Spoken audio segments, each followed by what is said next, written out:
Good evening and welcome to the Sydney Water Innovation Festival for 2021.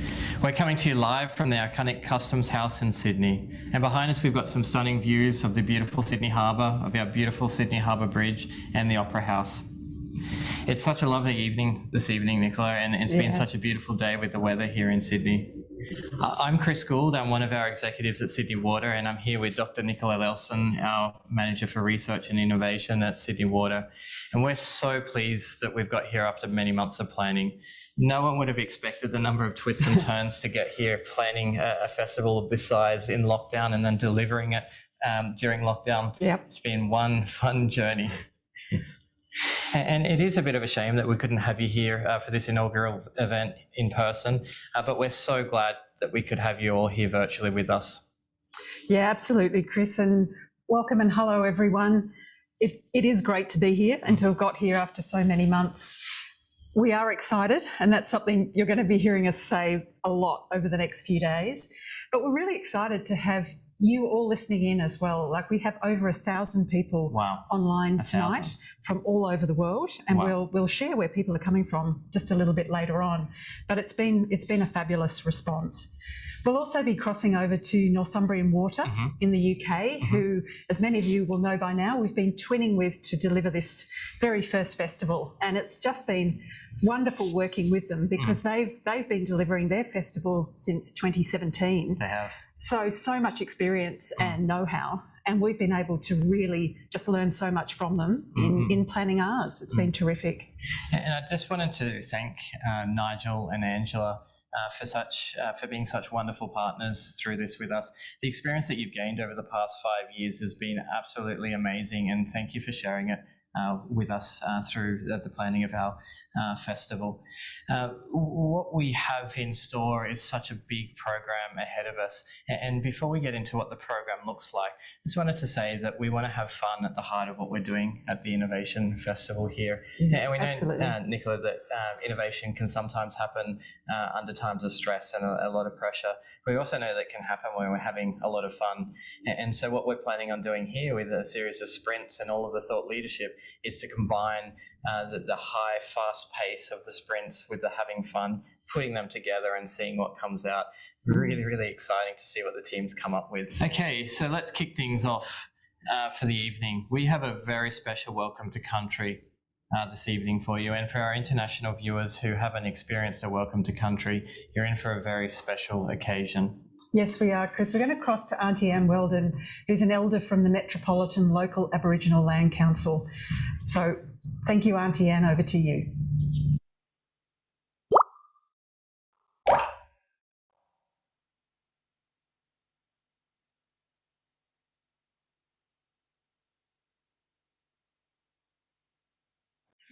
I am a Wiradjuri Kuri Balang. And Wiradjuri means three rivers people.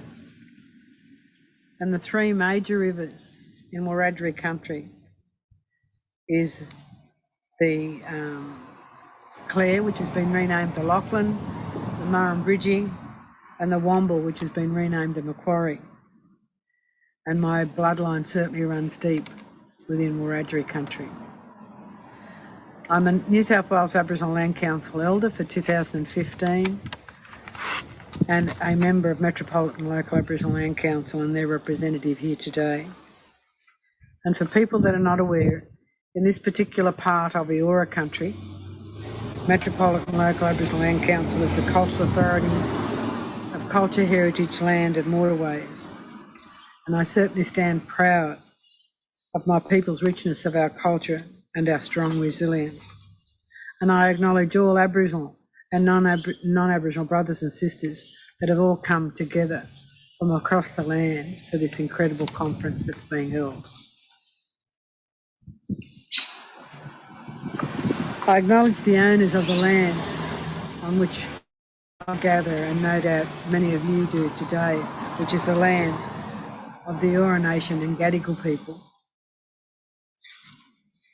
For the Gadigal people were one of 29 clan groups of the mighty Eora Nation. And I pay my respects to all elders, past, present and emerging, from our many Aboriginal nations and non-Aboriginal communities across Australia. and express my deepest appreciation and realise that our elders made many, many sacrifices to create a better future for all peoples in our country. And that has been through fortitude, courage and wisdom. But undeniably, history has certainly dealt my people, Aboriginal Australia, unjust treatment, and sadly, we continue to witness and be paralysed by these unfortunate injustices. But my people, Aboriginal people, here in Australia, we have existed and belong to these lands that stretches far beyond 60,000 years, and we are one of the richest and the oldest continuing cultures in the world. And our practices of language, culture has been handed down to hundreds and hundreds of generations, and I've certainly handed it on to my children, my nieces and nephews, my grandchildren, and I'll be passing it on to my great-grandson and the rest of them that will come. For I learnt my Wiradjuri culture and traditions by the teaching and by listening to my elders, for my elders informed the truth from their life experiences and the facts as seen through their eyes. And our ancestors left us the legacy that gave us the strength to continue when all seems lost, and to stay strong and know that there are many ways to achieve what we believe in, and that is a true and just outcome. They left a legacy of love and the ability to find laughter in the worst of times, and the saddest of stories of heartbreak were spoken in the whispers that were followed by the story that joined us together in laughter. And this is how our history, my history, has been passed down. This is how children in these times know of a place that existed generations before them. Our keepers of wisdom and knowledge, that they are and were the strong, clever ones. And as a Wiradjuri Kuri Balan, I would like you to celebrate, to be proud and stand with us, to walk beside us. Please do not walk ahead of us and allow my people to share the wealth and prosperity that our country has to offer. It is doing this with us instead of people continually making decisions for us that will allow us to create our own pathways and to reach our own full potential. And I also need to, thank you for allowing me to be here.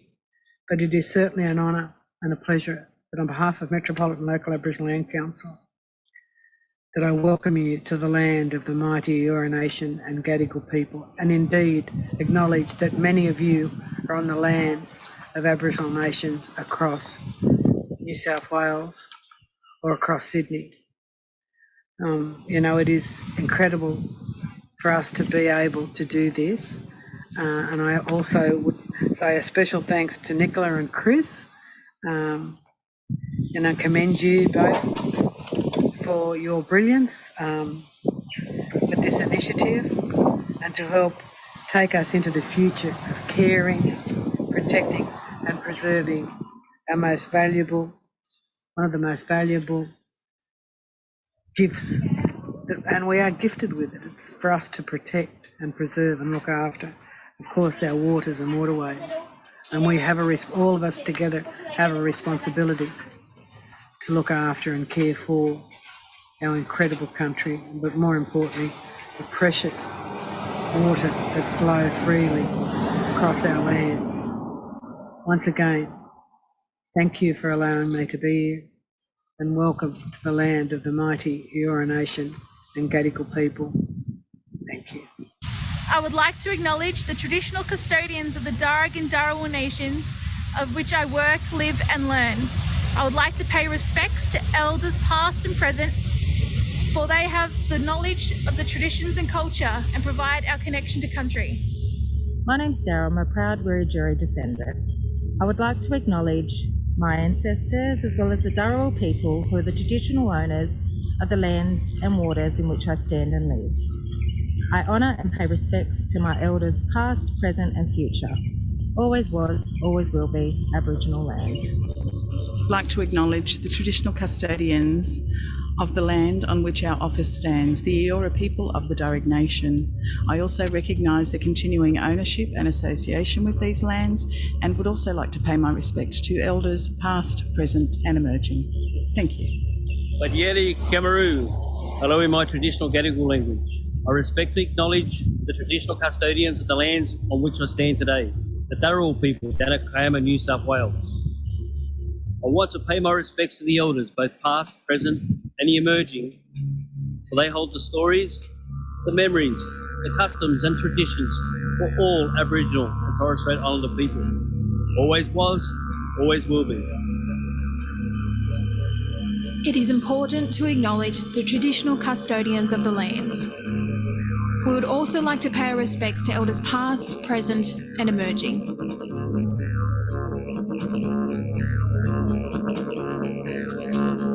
As First Nations people, we invite everyone to share, be proud and be empowered by our culture, to come together with one voice of reconciliation.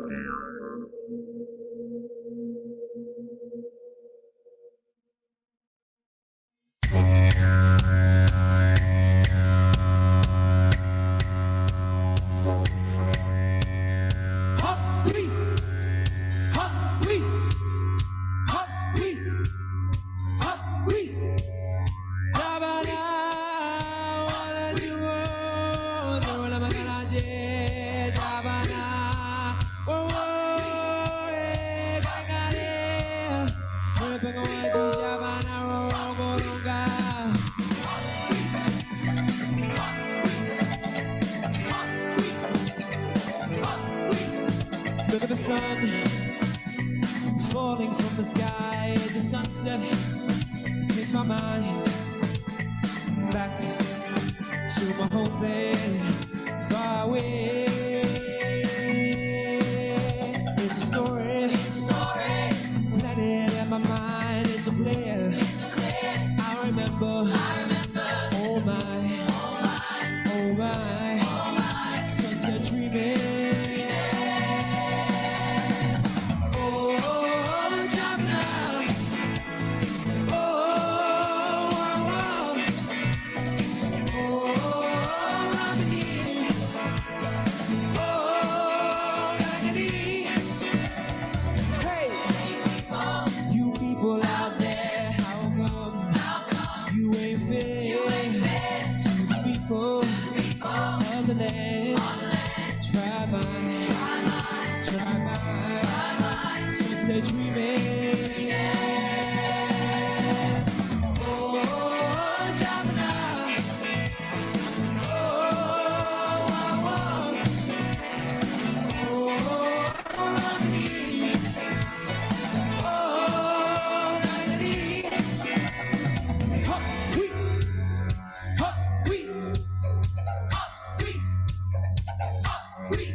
Of the land, don't be fooled by the ways.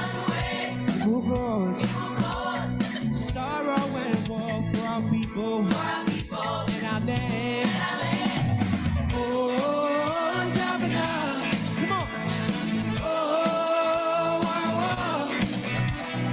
Oh, Ramani. Oh, Ramani. Living it up, living it up, living it up, living it up. Sunset dreaming.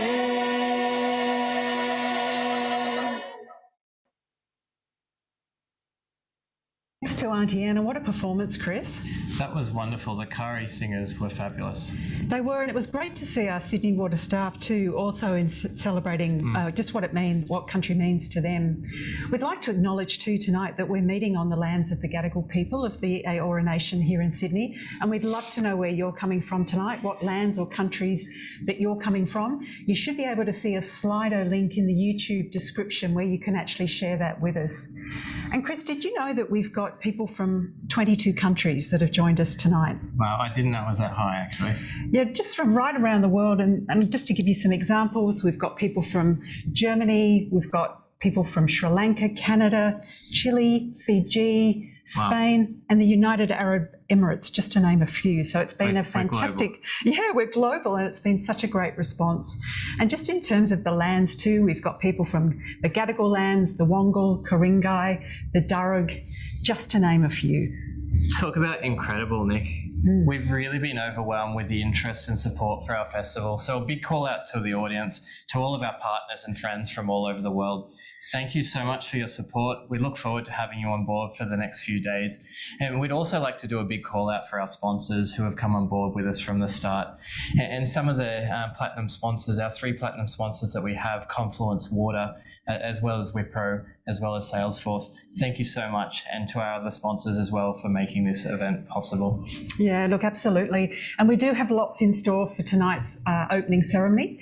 You'll shortly be hearing from Sydney Water's Managing Director and new Chairman, and just really hearing about the importance of this festival to Sydney Water and what that means. We'll then, of course, be hearing from Sydney's Lord Mayor, Clover, and she's going to talk about all the great innovative work that they're doing here with the City of Sydney. That we've been doing in partnership together. It's going to be amazing to hear. So what else do we have in store tonight, Chris? We've got such a big evening tonight, Nicola. We're going to do a live cross to Northumbrian Water, as we've mentioned before, and we're also going to hear from our keynote speaker, Craig Reucassel, follow it up for the finale for the evening for a fireside chat on innovation and regulation.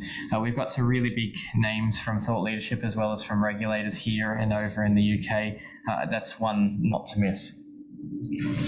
I now have the pleasure of introducing our Managing Director, Mr. Rock Shiro, to say a few words on why this Innovation Festival is such an important event for us at Sydney Water and our partners here and around the world. Over to you, Rock. Good evening, everyone, and a warm welcome to Sydney Water's first Innovation Festival that's bringing together our brightest minds to solve the biggest challenge facing not only the water sector, but also our environment, our cities, and our communities. But firstly, a big thank you, Auntie, and well done for welcoming us to country. I also would like to acknowledge the Aboriginal peoples as the traditional custodians of Sydney, the Illawarra, the Blue Mountains, and Australia in general. I pay my respect to past and present elders and First Nation peoples joining our festival from many nations, and I do acknowledge their deep connection to the land and water. Diversity enhances creativity. It encourages the search for new ideas and is really the foundation of breakthroughs in innovation. It can't be achieved without the inclusion of First Nation perspectives. So thank you to all First Nation peoples taking part to this festival, sharing their culture and their knowledge on this land and waterways. Here at Custom House on Gadigal land, we're very close to the Tank Stream that provided fresh water and a meeting place to communities in the area for thousands of years, a very fitting headquarters for this event. I welcome Lord Mayor of Sydney, Clover, and I thank the City of Sydney Council for the use of this remarkable venue. Council and Sydney Water share a sustainable vision for Sydney, partnering on many award-winning projects such as Refresh Woolloomooloo, not very far from here, and the recently completed naturalisation of Johnston Creek. Welcome also to our water industry colleagues, local, interstate, and overseas guests, our sponsors, and especially our festival partners at Northumbrian Water to this unique event. Northumbrian Water have been hosting their own hugely successful festival since 2017, and we're excited by the opportunity to twin with them for our own innovation festival. We all know how important collaboration is to innovation, so we are thrilled to be partnering with Northumbrian Water this year to make the festivals a truly global event. We will be checking in with the team in the UK later this evening. So, over the next 3 days, we will be connecting experts and enthusiasts, condensing months of work into a brainstorming hub of innovation and creativity to come up with solutions to complex problems and achieve tangible results. The problems we face are global. On the horizon, we have the threat of climate change and population growth. We look at what this means for us and how we can harness innovation and next generation technology, embrace circular economy practices, and build a resilient and diversified water supply to create green, cool, and healthy waterways. We also look at what can we learn from First Nation peoples, our first engineers. They have cared for waterways for millennia. Over the next few days, you will hear about amplifying the voices of Aboriginal people, circular economy, water security, livability, smart cities, and customer experience. The festival themes are close to Sydney Water heart and our goal of creating thriving, livable, and sustainable cities. We are progressing to a circular economy approach to achieving zero environmental impact while remaining a successful business. In response to the growing pressures of climate variability and population growth, we are looking at all options to develop a resilient and diversified water supply portfolio, including innovative and creative solutions alongside more familiar water sources. We are developing strategic blueprints to guide how Sydney Water will help achieve world-class, healthy waterways that are safe for recreation and support thriving, sustainable communities and natural environments in our cities. But importantly, we're harnessing technology to protect the environment and improve customer experience, from our world-first use of robots in our wastewater network to an Australian first use of quantum sensing technology to detect leaking pipe and prevent major water main breaks. We will achieve this by listening to our customers and community and by embracing and encouraging diverse and innovative thinking. Sydney Water is a leader in creative solutions, but we are open to novel ideas about how we can do things better. It is my hope that at the end of this festival, we will have innovations that we can develop, test, and put into practice at Sydney Water to develop world-class water services and create a better life for our communities. Festival program, over the next 3 days, you can expect fresh perspectives, novel solutions, light-hearted debate, eclectic performances, and a whole lot of fun. We'll be joined by well-known faces of sciences and innovation in Australia, like TV presenter and host of War on Waste, Craig Reucassel, and our Aussie science icon, Dr. Carl. Our First Nations voice will be key during this festival, talking with us about the importance of water and how it connects every one of us. We'll be running innovation sprints, hackathons, Shark Tanks to find innovation solutions today to the solution that we expect to face in the future. And we'll be working up to our brilliant debate, a battle of wits between Australian and UK innovators to decide which country is the most innovative. There is an outstanding line of speakers and activities to stimulate conversation around water management for a sustainable future. So with growing population and climate change, the festival explores how innovation can help us adapt for a more sustainable future. It tackles serious issues in a way that stimulates creativity. I do hope that you can join us for the full free action-packed days. Whether it's a discussion about sustainability, climate change, or how technology can offer a better future, this festival will be inclusive, fast-paced, and fun. It's my pleasure to now welcome Sydney Water's new chair, Grant King, to say a few words. Grant was most recently the long-service MD and CEO of Origin Energy, and as a former president of the Business Council of Australia. He's recognized for his leadership on global environmental challenges, including climate change and circular economy. And I'm really delighted that he has joined Sydney Water. I do hope you enjoy everything the festival has to offer. And once again, thank you for joining us. Well, thank you very much, Rock, for those words of introduction, and congratulations to you and the team for putting this event on and sponsoring this event, which I think is going to be a real milestone in the continued growth, development of Sydney Water. I too would like to acknowledge the traditional custodians of this land, and in my case, the Gadigal people of the Eora Nation, where I'm currently working tonight. And I'd like to also pay my respects to their elders past and present and acknowledge their deep connections to the land and waters. I have to say that I think I'm going to consider it to be one of the great honours of my life to have been able to join the team here at Sydney Water. As Rock mentioned, I've recently taken on the role of chair, but haven't yet chaired my first meeting. So being able to join with you all in this event today is a great privilege and a great way to start my time in my role as chair at Sydney Water. As I said, I think I'll consider this to be one of the greatest honours of my life because in part it will combine two lifelong passions that I've had.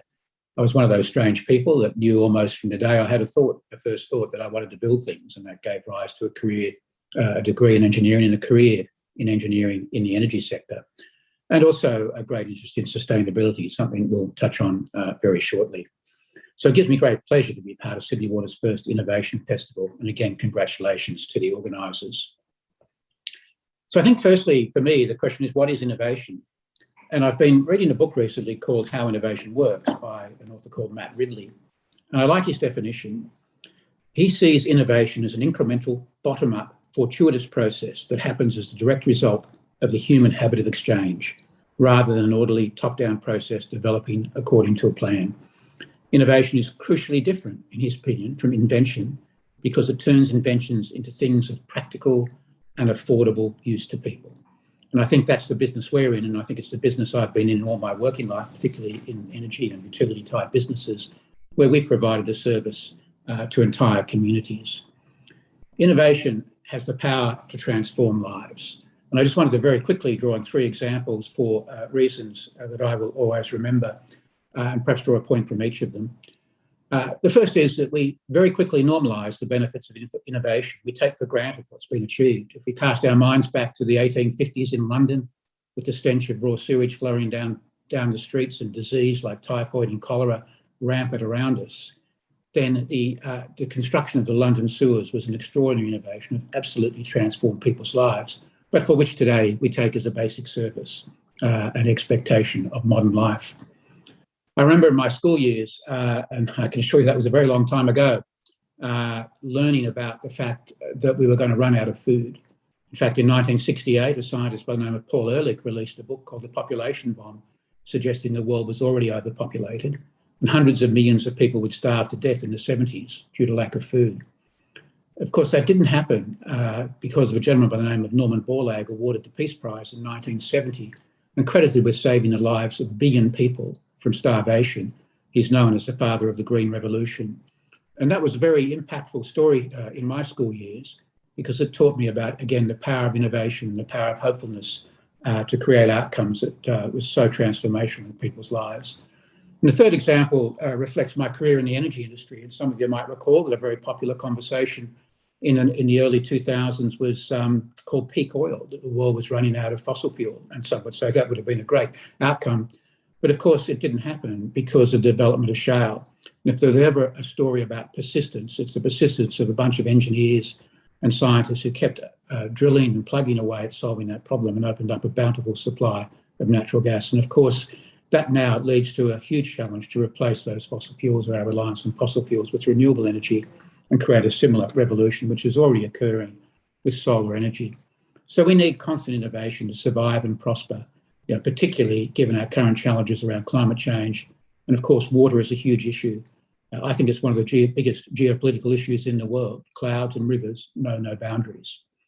But I take out of all of those lessons that innovation is the source of hopefulness, and we should be hopeful about the future. And if we're hopeful about the future, then I think what we can achieve is unbounded. And it's the commitment to innovation, which is one of the many reasons why I'm so proud to be able to join the team at Sydney Water. Sydney Water has been at the forefront of innovation for all its 130 years. It's fostered a culture of creativity and ingenuity with an open mind to novel ideas. Right from the early days of operation, Sydney Water has incorporated new technology and techniques to continually improve products and services delivered to our customers and communities. And it continues to forge the path as one of the most innovative water utilities in Australia. We are making a significant investment in innovation in bringing innovation to life through harnessing new technology, leveraging the talent of our people, and our enthusiasm for collaboration. These are all of the essential ingredients that I referred earlier in Ridley's description of what innovation actually is. And this exciting new event, the Innovation Festival, is Sydney Water's ongoing commitment to innovation that will help us deliver our vision to create a better life through world-class services. The Innovation Festival comes at a time when we could not be more aware of the importance of thinking about water differently. The festival brings together a diverse and rich range of perspectives and skills set from business, science, engineering, technology, and customer service to tackle head-on big issues facing us today. I'm talking, of course, about the impacts of climate change and population growth on our precious water resources. We look to science, technology, and innovation to use all the tools at our disposal to build resilient, sustainable systems. And we continue to look for new, smarter ways to deliver world-class water services to meet the city's growth needs and deliver better value to Sydney Water's 5 million customers. The festival will showcase over 30 up-and-coming technologies from startup to commercial scale, giving us a snapshot of what the future of water management could be. It is a completely new way to collaborate and bring together diverse insights and brilliant debates, generating an experience that explores how we can create a better life for our communities through innovation. As the first Australian water utility to host an innovation festival, Sydney Water is proud to be celebrating its commitment to driving innovation. We're delighted to be collaborating with so many partners from within and outside of the water industry. Events like this are a golden opportunity for important cross-collaboration between Sydney Water, industry partners, and the broader water sector. So thank you for joining us this evening and over the coming few days, and welcome to Sydney Water's Innovation Festival. I look forward to seeing the exciting new ideas and solutions, the discussions and the collaboration the festival will bring. These will be the source of great hopefulness for our future. Thank you very much and enjoy the festival.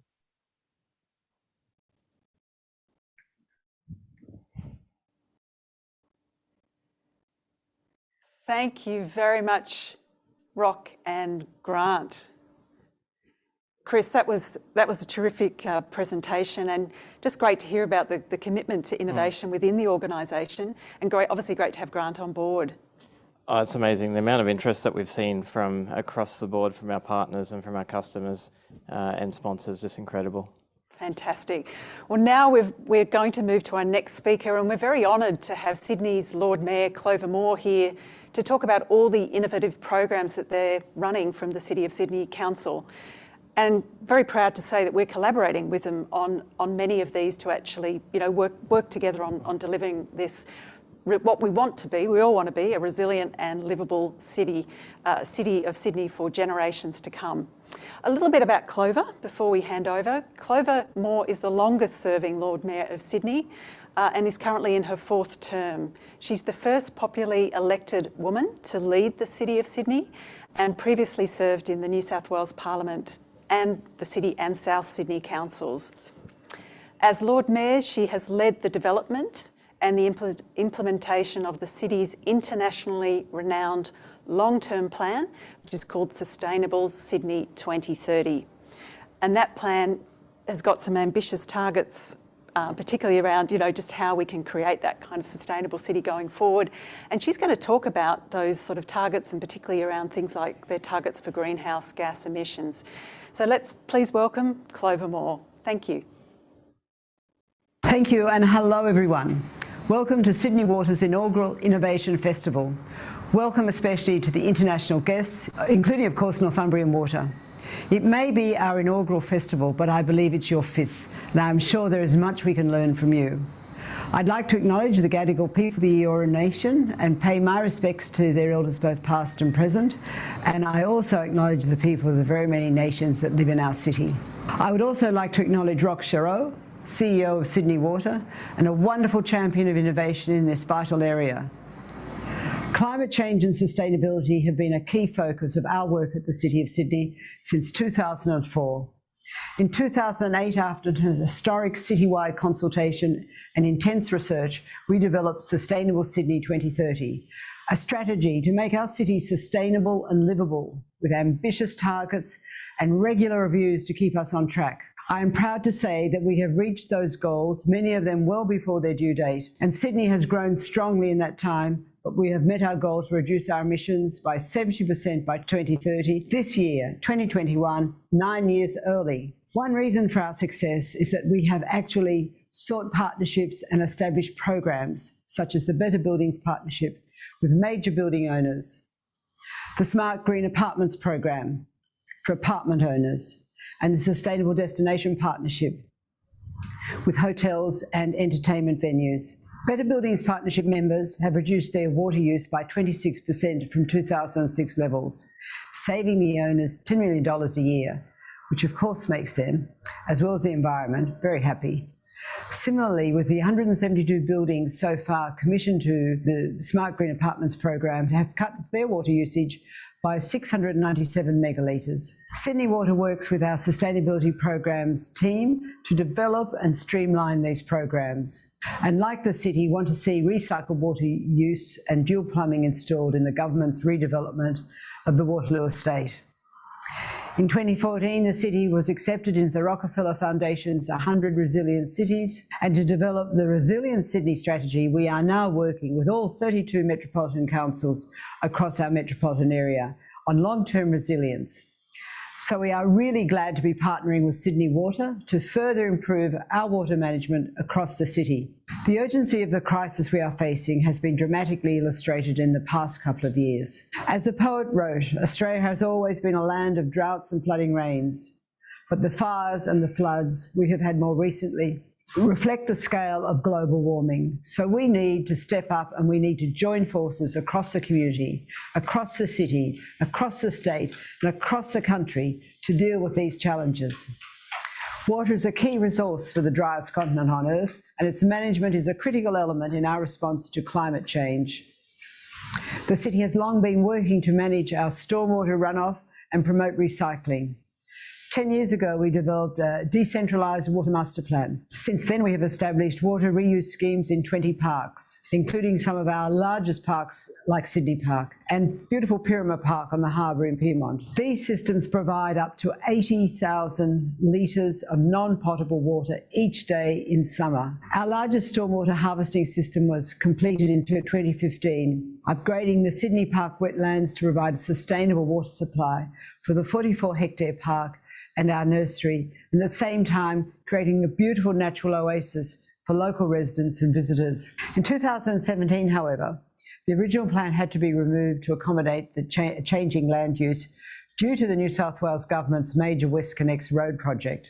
The city then built a new stormwater recycling plant, harvesting stormwater from the Munai Creek catchment and diverting up to 840 litres a year. This is crucial in topping up the park wetlands and remains our most significant project. Then, with the redevelopment of a former industrial area at Green Square for offices and apartments, we seized the opportunity to install Metropolitan Sydney's largest urban water recycling centre. Completed in 2018, it now treats up to 900,000 litres of stormwater each day to provide potable water for residents and community facilities in the town centre and recycled non-potable water for gardens, parks and flushing toilets.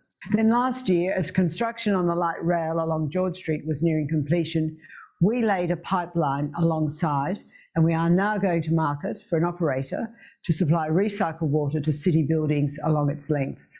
A new partnership with Sydney Water will see us release an expression of interest next month to engage private recycling operators across the city to supply recycled water to city parks and buildings. We want to make Sydney a leading water-wise city, but our ambitions stretch well beyond our city streets, parks and buildings to this city's greatest asset, our beautiful Sydney Harbour.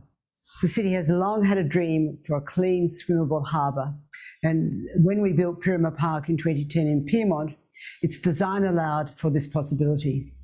Then in 2019, we commissioned an architect to examine options for creating a swimmable harbour, a dream that the COVID pandemic has made even more attractive. Indeed, there is a strong community interest, especially from residents in the Pyrmont and Millers Point areas. Pyramid Park can easily be transformed, given it has been designed into our existing parkland infrastructure. But there are many sites that have potential, like Barangaroo and Rushcutters Bay. We also looked at potential designs for Bear Park and the Glebe foreshore. There is so much potential in having a swimmable harbour, from relatively simple swimming for locals, the development of key harbourside swimming attractions for tourists, and for Sydney-siders alike. This, of course, is dependent on improved water quality, which we can make happen through our growing collaboration with Sydney Water. We already have installed a series of gross pollution traps to keep runoff relatively clean, and also to manage runoff through our rain gardens installed in our streets to capture and filter water. And while the harbour's water quality has improved since the 1970s, when poor industry practices were reformed, there are threats from the impact of population growth and development, as well, of course, from climate change. To secure the harbour's future quality, it will require a whole-of-government approach, and Sydney Water joining with us will lead the way. So I'm delighted that one of the springs during the festival we'll look at the ways in which this might be achieved and how we might work together with Sydney Water, with the New South Wales Government and other parties to make it happen. Last month, I put a resolution to Council that we commend Sydney Water for its focus on innovation, sustainability and livability, that we note our partnership on the expressions of interest, and that I write to the Premier to advocate for a whole-of-government approach so that Sydney Harbour is clean enough to accommodate swimmers at some of the most iconic sites. Together, I believe we can make this happen, and this inaugural festival is a wonderful place to start, so thank you.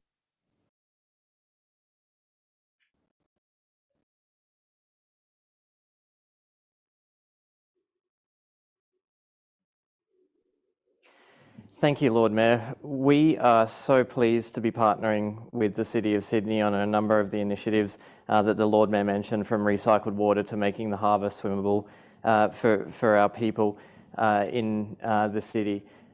We are truly committed to working together to create a waterwise city and creating a better life for the people of Sydney.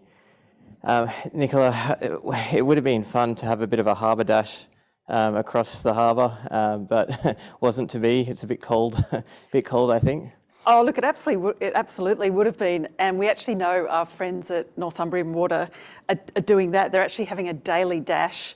It's part of a Newcastle Gateshead initiative, and they're going to jump in the River Tyne every day. But I think, yeah, it's pretty chilly over there. I checked the temperature today. It's about 12 degrees. So I think we'd rather be hopping in the harbour here.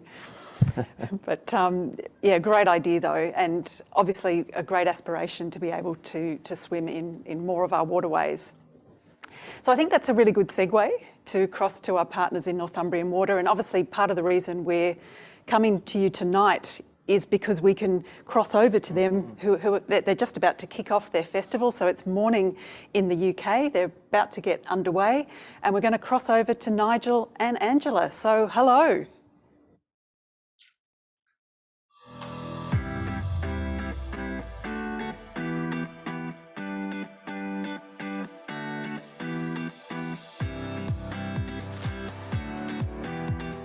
Good morning, everybody, or should I say good day, and welcome to the Sydney Water Innovation Festival. My name's Nigel Watson. I'm the so-called founding father of the Northumbrian Water Innovation Festival, and we are about to get started with our 5th event of this kind.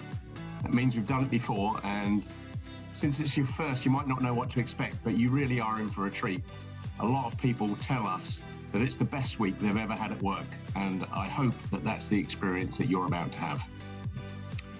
I think the Innovation Festival is brilliant because we're really solving some key problems. So I get it out of your head if you're thinking this is a conference. It's definitely not that. We're leaning in. We're trying to work on some really important problems for society, for the environment, things that will make our industry more resilient. And we're bringing in outsiders to help us with those. So it's the diversity of expertise that really helps to generate the new ideas. And that's really what the Innovation Festival is all about.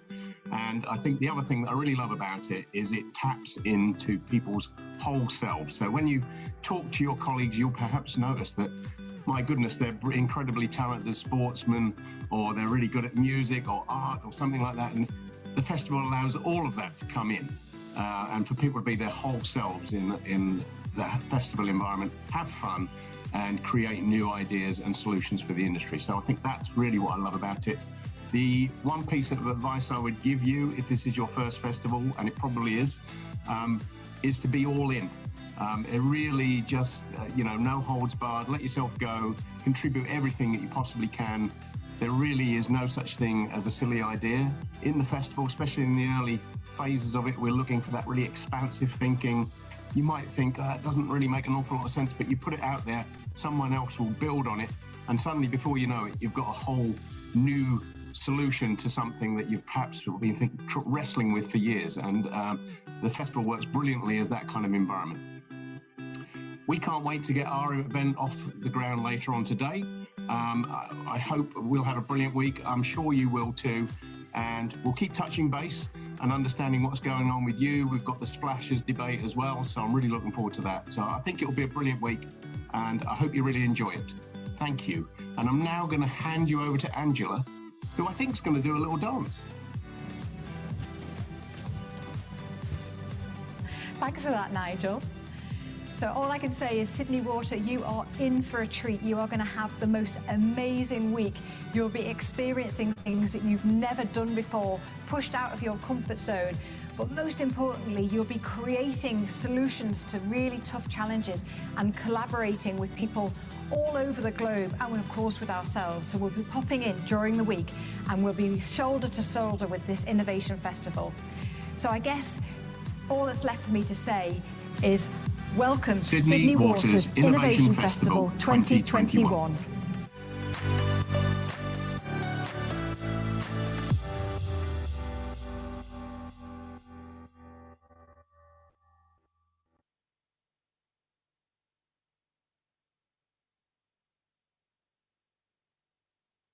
The amazing ideas and work that goes on behind the scenes.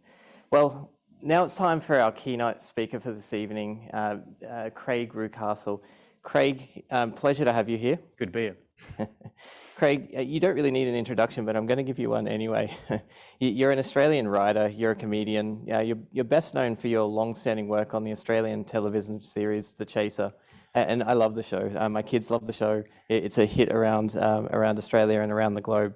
And actually, you've been involved in a series of documentaries, environmental documentaries lately, and they're phenomenal. The War on Waste has been a hit in my family as well, and just amazing to watch, as well as a number of other activities that you've got going on. This evening we're going to hear from you. I can't wait, but just a bit of a background on yourself. You actually grew up in South Africa. That's right. Yes. And you moved here at a pretty young age. Yes. You sussed me out. And you'll see where this is going in a minute. You grew up down in Barrel. Yes. A couple of hours south of Sydney. And Barrel's actually a pretty famous place for a cricketing legend, Sir Donald Bradman. Yes. So what happened, mate? How didn't you get into cricket? I'm terrible at it. Sorry. I'm terrible. Well, funny that you're terrible at cricket, but amazing in all things and championing in the environmental scene. And you actually went to University of Sydney and you did a Bachelor of Economics with honours, and you've also done a Bachelor of Laws. So amazing background. You've got 3 kids, I hear? Yes, 3 kids. And a cat and a dog. Yeah, exactly, yes. And apparently they love walking. They need to be walked. Because I'm here, they're not getting walked. The cat, less so. Well, enough about cats and dogs. We can't wait to hear what you've got to say this evening. We're going to hear from you, and then we're going to do a bit of a Q&A session with some questions. Please put your questions in the chat, and we look forward to seeing them come through while Craig gives us an overview of what's happening. Wonderful. Thank you very much, Chris. As you would have heard from the setup from Chris, law and economics and TV background, I'm not your kind of science and engineer view, although I come from a family of engineers. So let's see what we're going to talk about today. I mean, let's just quickly go through the problem here. In Australia, the problem is pretty full on. Let me see if the first problem is whether or not the clicker works. Of course, that's with everything. So yeah, why we need innovation. In Australia, we have a problem that we have very low water availability, we have very high stream flow variability, and we have massive usage of water. So it all shows why we need innovation to try and solve this, and particularly with climate change and population change as well going forward. It's a huge problem that we need to solve here. So what am I going to talk about here? Look, by the way, I'm not going to be talking about fatbergs. That's another problem we need to solve in this particular area, but I'm going to leave that alone. I'm never going to touch it. What I will be talking about is the circular economy in water, and also people and change. Innovation is sometimes thought of as being just the technological side of things, but it has a lot of interaction with people as well. So that's what we're going to be talking about here tonight. Okay, so let's start off here. Firstly, the circular economy. Now, you might be wondering why I have it on the Loch Ness Monster there, and that's because I feel like with the circular economy, particularly like 5 years ago when I started looking at this, there was a lot of talk about the circular economy, but very few sightings in actual reality. And I think what we're here to today is to change that, to see that circular economy becomes a real thing, unlike Nessie there.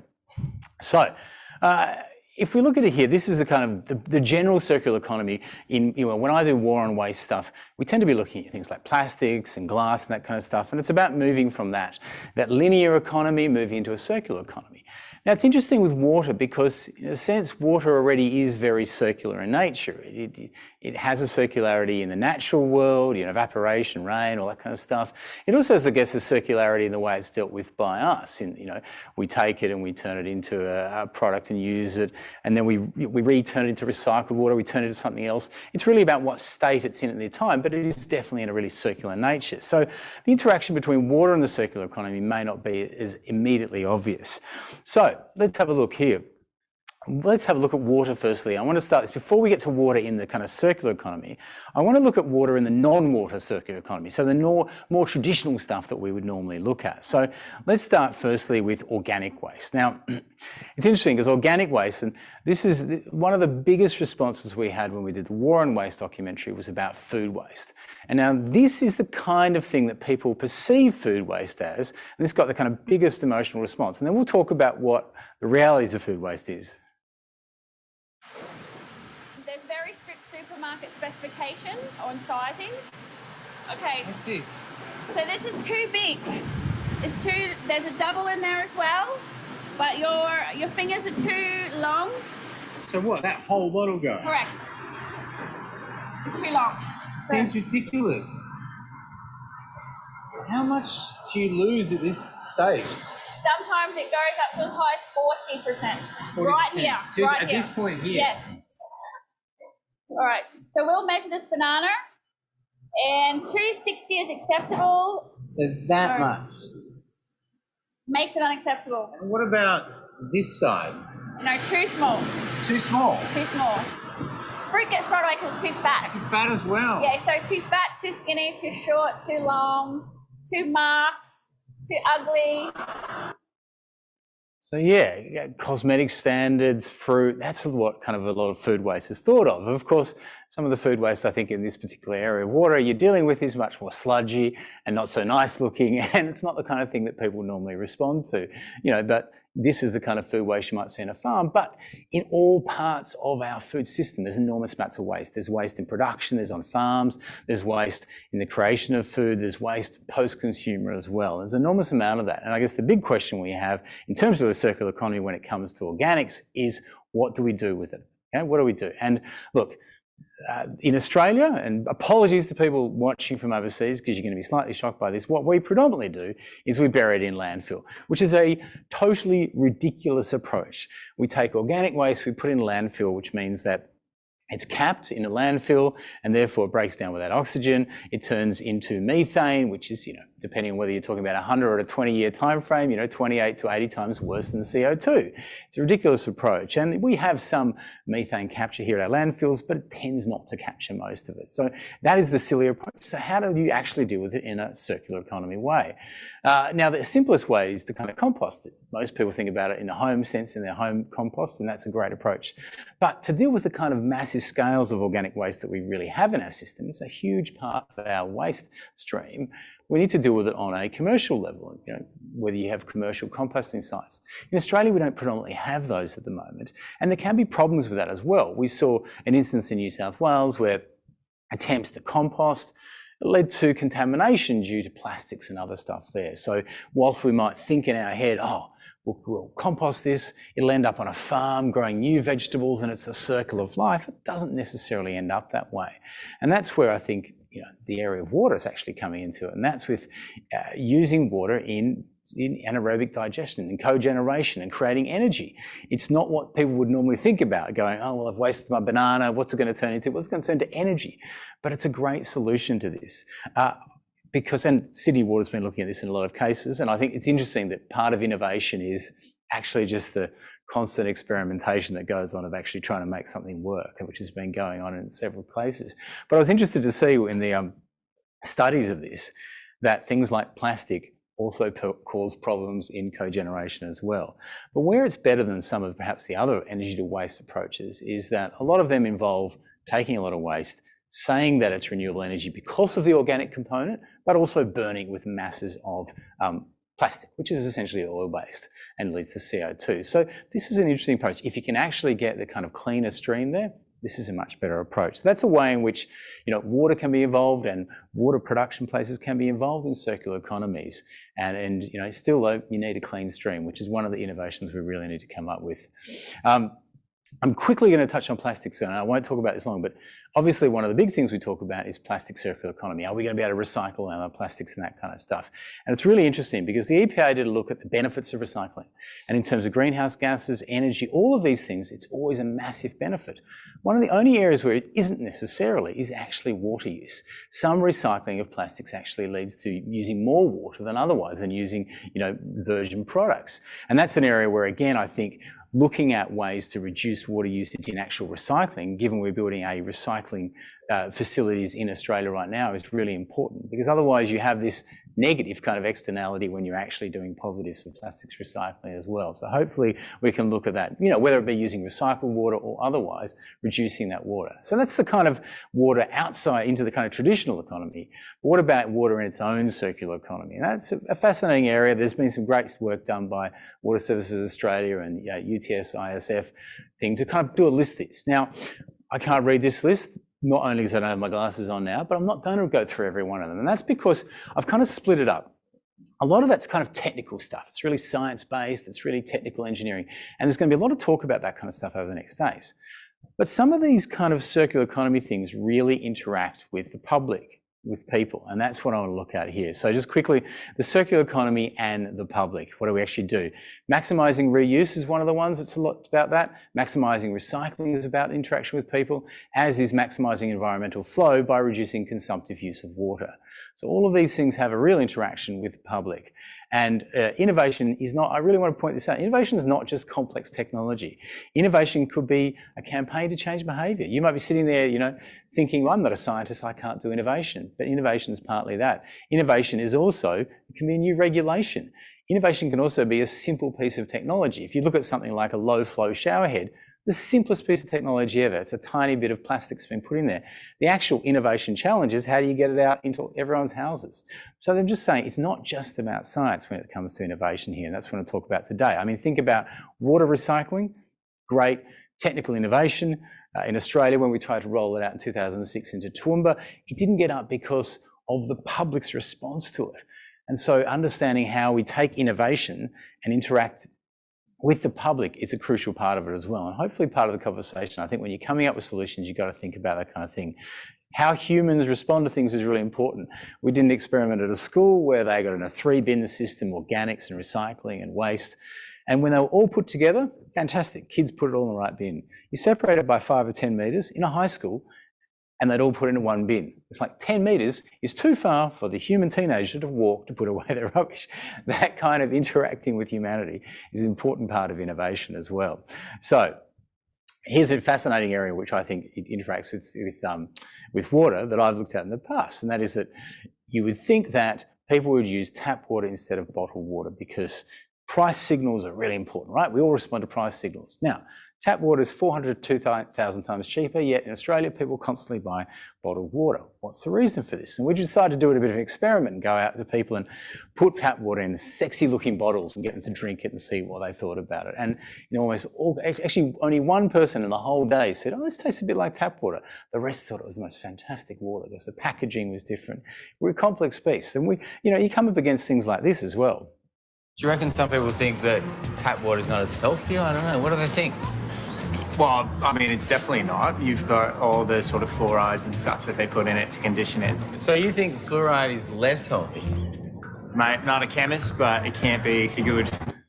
I'm probably less surprised by that post-vaccination attempts, but anyway. But it's interesting to see people's response to that kind of thing. We analysed different water and tap water at the time with Dr. Fred Lusch from Griffith University, and it was interesting because we found some bottled water with the same level of fluoride, which to me would be a positive, but which also shows that they're just taking tap water and selling it for a big increase. But the other part about it was fascinating was there were different pH levels in the actual bottled water compared to tap water, which can be bad for your teeth if it's under the 3 in that instance. So it's fascinating again how the perceptions of the water and the perceptions of the public influence people's reaction with that. And I think that's a really important part of what you need to actually engage with here.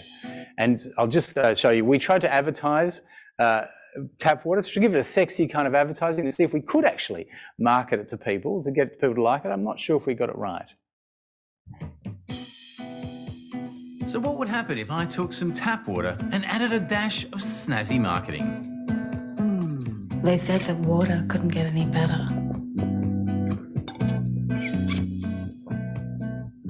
Robinette. Better for you. Better for the planet.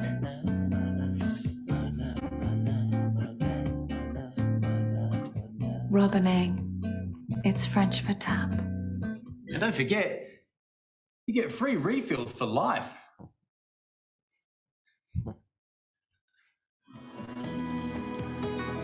Robinette, water that is beautiful. Robinette. See, part of changing people's behaviour is advertising, and we discovered from that many more people would have adopted it had it not involved me taking my shirt off. So these are the kind of learnings we have from this kind of stuff. But let's look now at reducing consumption, which is obviously one of the major things that interacts between technology and innovation and people in the community and that kind of stuff. It's a massive part of it. We have a bikie gang going past at the moment. Sydney Water's running a campaign at the moment, obviously Turn It Off Bob. A great campaign to try and change people's behaviour when it comes to showering.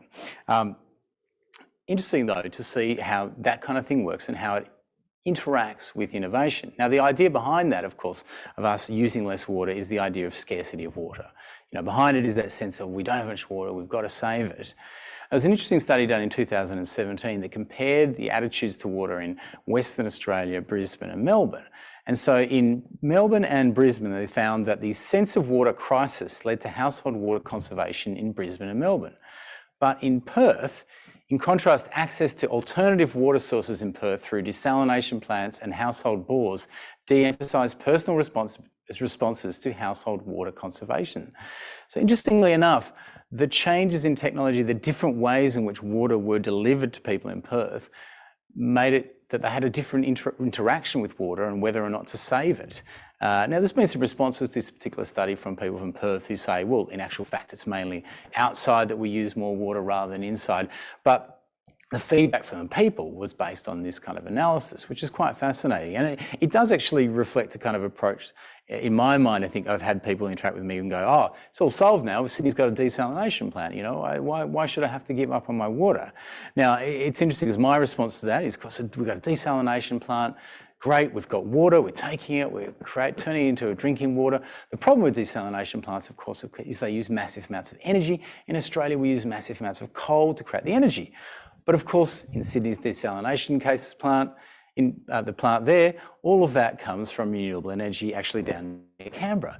So it's kind of complex thing in my mind. My interaction with it is, well, desalination, is that a solution? A lot of energy, but we're getting renewable energy for that. So maybe that doesn't mean a problem. So therefore, is my interaction where we don't have as much of a concern? Of course, at the moment, we don't have desalination that could fulfill our water needs as much, but it is ending part of that problem. And it's interesting when you talk about people's response to it. That's my response to it, fairly kind of a rational response or going through the facts and that kind of stuff. Most people's response in many ways to water and consumption, whether they use it, is actually an emotional one.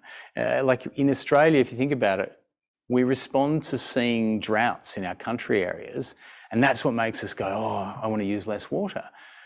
Is that actually rational? I mean, if you look at Australia, we split up into these different water areas. If there's a problem on the kind of New South Wales, South Australia border of drought, and farmers over there, and I say I'm going to use less water in Sydney, is there actually any link between those two?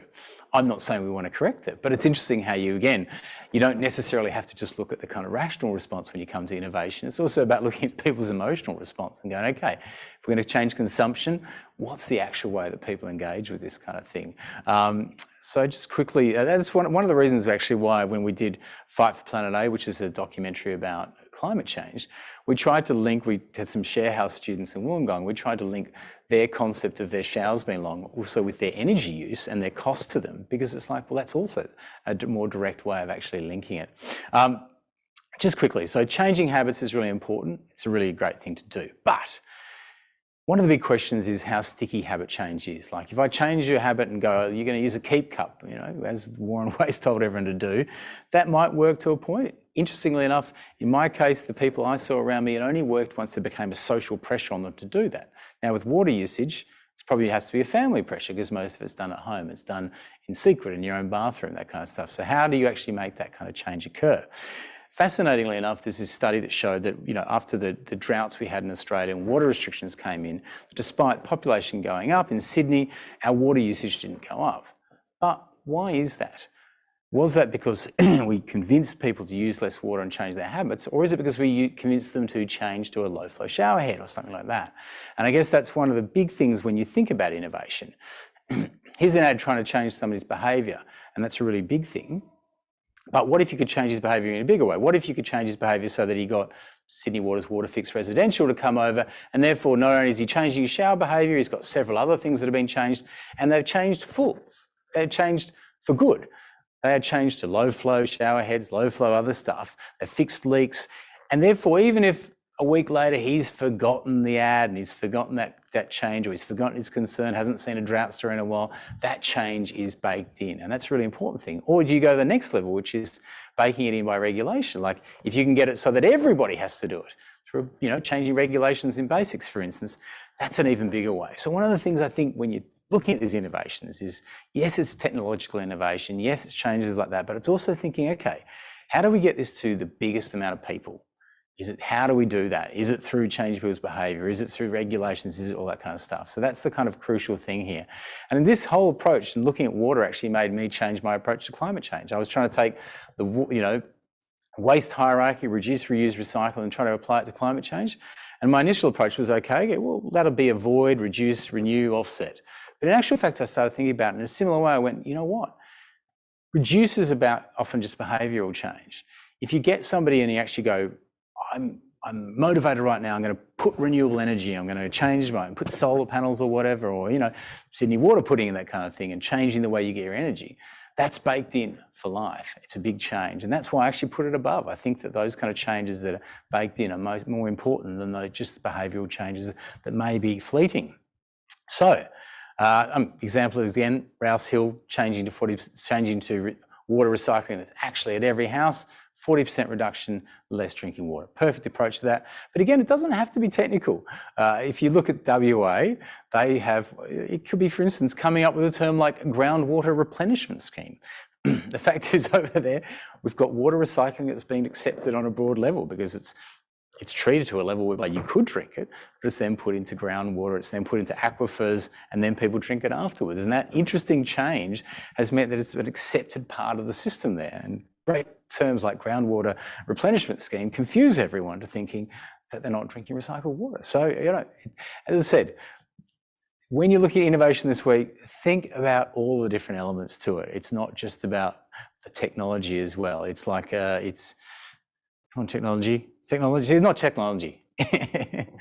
It's remember to think about how people behave when coming up with those changes. Ask how to get the greatest change. How do I get this to the biggest number of people, the biggest number of organisations? Sometimes that means no interaction with the public. Sometimes it's easier that way. Also, it's not just technology, it's ideas or rules as well. That in itself can be innovation. And finally, as you go forward this week, you're doing essential work for our future, so good luck with it. There you go. Thanks so much. Back to you, Chris.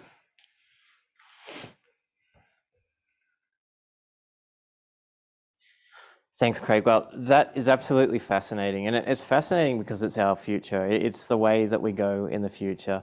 And you make it absolutely fascinating because you make it so simple to understand and you make it so engaging for people who, wackos like me, who fantasize about this kind of thing, as well as for my kids and hopefully for their future generations as well.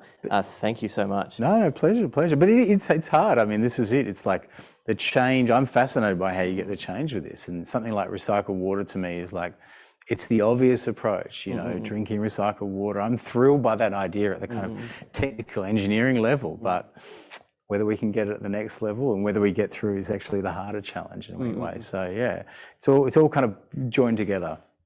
So are you ready for a few questions? I'm absolutely ready for questions. Hit me. My Slido up and we've got quite a number of questions, but we're going to pick the most popular ones. So the first one that we've got off the rank is, what has been the most inspiring innovation you've seen in terms of war on waste? Wow, that's an interesting question. What's been the most inspiring? Look, it's all kind of basic technology. The thing that I find fascinating about this is that the technology has been there for a long time often, like similar with climate change. You know, we have so many of the technological solutions with waste. You know, we can technically recycle most plastics, right? So that's not the barrier. It's not the creation of that. It's like, it's actually fixing people's approach to it. So for instance, you know, you kind of go recycling food waste. The fact that Penrith Council brought it in and for years just basically went out and talked to their community and talked them through the changes. It was really hard. It was hard work and they stuck with it. That's really inspiring because it's kind of doing the hard work of it. The kind of technology was there, the solutions were there, but again, it was the actual getting people to do it and accept it and then finally go, oh yeah, we really like this. That was the tough part about it. So yeah, it's a long process and it's why so often these great ideas, like as I said, my whole family's kind of engineers, and these great engineering ideas often sit on a shelf for so long because people are scared of change and that's the hard part about it. Wow. So just to step it up a little further, is there a life without plastic? Interesting question.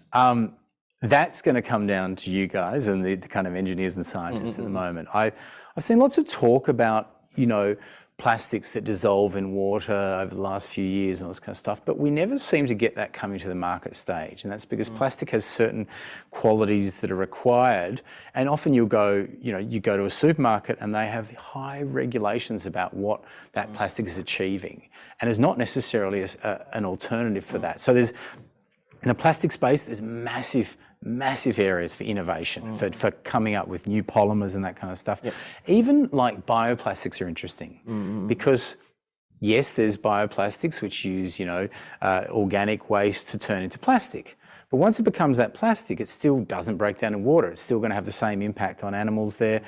Currently in Australia, we don't really have a waste stream for that. So again, the initial creation of the solution, which go, oh great, we got bioplastic, and then you go, oh hang on a sec, how does this interact with our actual world that we've got here, is hard. So look, at the moment, I don't see that. Like, interestingly enough, I was asked about this one time. I am probably more positive about us seeing a carbon neutral world in 2050 than I am of us seeing a plastic-free world in 2050, based on what is currently invented on the table. Right, and you mentioned some of the challenges of going to market, and we know and we're already seeing that circular economy opens up a whole different world of products and services. But how do we actually get various parts of industry, governments, regulators all working together to get these in? It's about the incentives, okay? It's really about the incentives. And to be honest, if anybody tells you they're implementing a circular economy and then you look and they go, but you've put in place no incentives, tell them they're doing nothing. Tell them you're looking for the Loch Ness Monster. A great example I like is to show how incentives work is, I don't know if anyone's ever visited Vietnam, right? But in Hanoi, you go through the city and they've got all these tiny buildings. The buildings are like 1.5 meters at the front, and then they go like 6 stories up and go back about 20 meters, right? Now, I was fascinated by that. Why did everyone build like that? What's the reason? Now, the best explanation I can find, and I haven't been corrected on this yet, but the only explanation I can find is that apparently in communist times, they taxed you based on the width of the front of your building. Very easy for the bureaucrat. You just measure the front. You'd have to go in. You'd have to count up. You just go 1.5 meters. There's the tax thing, right? So what that led to is everybody building like that, building tiny, thin, tall places. Incentives put in place created it. I mean, in Australia, you have negative gearing. It creates, everyone buys investment properties. Incentives matter. So at the moment, the problem is that, yes, we've got technology for a circular economy, right? But I go to somebody and who's making a plastic bit of packaging, they say, but you know what? For me to get a virgin bit of plastic, virgin materials is 5 times cheaper than the recycled material. It's not going to happen. It doesn't matter if you've written down that we're going to have that. You've got to actually change it. So you've got to either penalise virgin products that have it, and again, it's the economic basis is you're not penalising the negative externalities of that actual product. So you're not pricing it properly, or you need to put in place a benefit for the recycled product so that it actually gets used. So look, if you are wanting a circular economy, you have to actually create the kind of economic incentives there to actually make it happen. Otherwise, you're just putting out discussion papers. And I promise you this next one is not set up. It's just it's a follow-on really, and it flows quite nicely. The word incentives is so powerful, and with the economics background that you have, we've actually got one of the highest quality water products globally in Sydney and the rest of Australia. But how do we incentivize people to stop drinking bottled water? I know. Look, I've been trying for years to do it. It's like, it's fascinating. As I said, it's fascinating to me because there's so many reasons why you shouldn't be buying it. I mean, with a lot of this stuff when it comes to waste issues, often the main enemy of the change is convenience. So there is a thing where you go, well, yeah, I drink your beautiful Sydney water at home, but when I'm out and about, I can't get it. So one of the things, for instance, I guess that councils could do in that instance is, having really good water, what do you call it? Water fountains. Water fountains around that can actually do that. So once it becomes more normal that you're used to seeing those everywhere, you're more likely to go, well, I will take my reusable bottle because it's really great and I get this great water and it saves me money and that kind of stuff. So again, it's the infrastructure of it is also an important part of it. And once that's in place, it's kind of like going, I want an electric car in Australia. I don't see electric car chargers anywhere. I'm less likely to get one. Similarly with water, I'm less likely to want to use my reusable bottle if I go out and I'm like, I can't see anywhere where I'm actually going to refill it. So that kind of infrastructure is part of it. And I guess just continuing the campaigns and, taking on that misinformation. I was fascinated by how many people, for some reason, thought there was a health benefit to, bottled water. It's like, there's no health benefit and there's only environmental downside. So it's crazy. Yeah, and I can definitely empathise with the electric chargers for electric vehicles. I've had one for about 5 years now, and the same sort of thing. You're always thinking, where is it? Or where can I go? And the range anxiety. However, with bottled water, I don't quite understand. No, it's crazy. Water everywhere. It's crazy. And I think actually, again, it comes back to, if you think about it, like the psychological side of it, I think this key part is that a lot of people don't compare the bottled water to the tap water in their mind. They're comparing the bottled water to the Coke that is next to it on the shelf. And so that's where they go, well, I'm getting the healthier option of that compared to that. So I guess you've got to change people's mind and make them think, oh no, this is the alternative here is tap water. We've got time for one or two more questions, and we'll see how we go with this one. What role can our public play in bringing to life a circular economy? Okay, they do play a very big role. One of the things I learned from the response to war on waste, and it really challenged my kind of, government law at uni, all this kind of stuff. I had this perspective, if you just go to the government, you ask them to change the laws, right? That's how it works. Actually, a lot of politicians say to me, we don't lead, we follow, right? And what they would see is they would see the public suddenly caring about these issues, making changes in their own life. Business was much more responsive, to be honest. Business was far more responsive to waste issues and trying to make those changes. And once the political level sees those changes happen in the community, they often want to get on board, the share in the glow of it. So if we do want a circular economy, I think it really is, the community needs to demand that when I put my recycling in my bin, that is going to be turned into something good. And needs to say that has to happen, like in a sense, the standard needs to come up to the community's expectation at the moment. So for the community, it's about keeping that pressure on businesses. It's kind of harder in the water space a little bit, I think. It takes a lot more kind of education of it. And as I said, some of those changes will happen without interaction with the public, and that's not necessarily bad if it's positive change that's happening behind the scenes. But yeah, look, getting the public on board to kind of champion the cause is really important, because it's more likely to lead to the kind of wider change in the community. Fantastic. Well, thank you so much, Craig. I'd be happy to sit here chatting all night, but we've got such an amazing show coming up. It's such a pleasure to have you here, and thank you so much for supporting our first Innovation Festival. So excited to have you as our keynote speaker to be here. For the opening night. I've solved no problems so far. So Chris, it's up to everyone else for the week. I'm looking forward to knowing at the end of the week how many of these problems have been solved. Well, thank you again. I really appreciate it.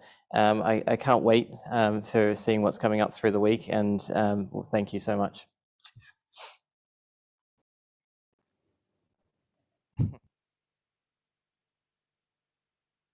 We go on to our next section. I really want to give a big thank you to Salesforce, our platinum sponsor. They're going to give an introduction for us. Thank you, Salesforce.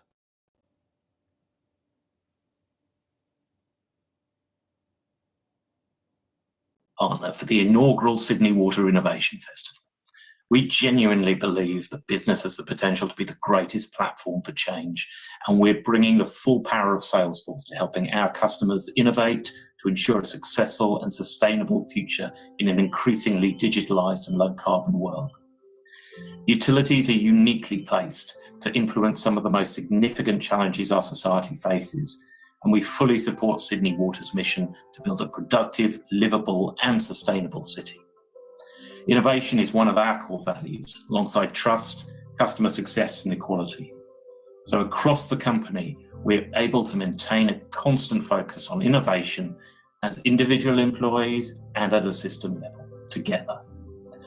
Water utilities customers increasingly expect more than just a constant supply of clean drinking water and reliable wastewater services.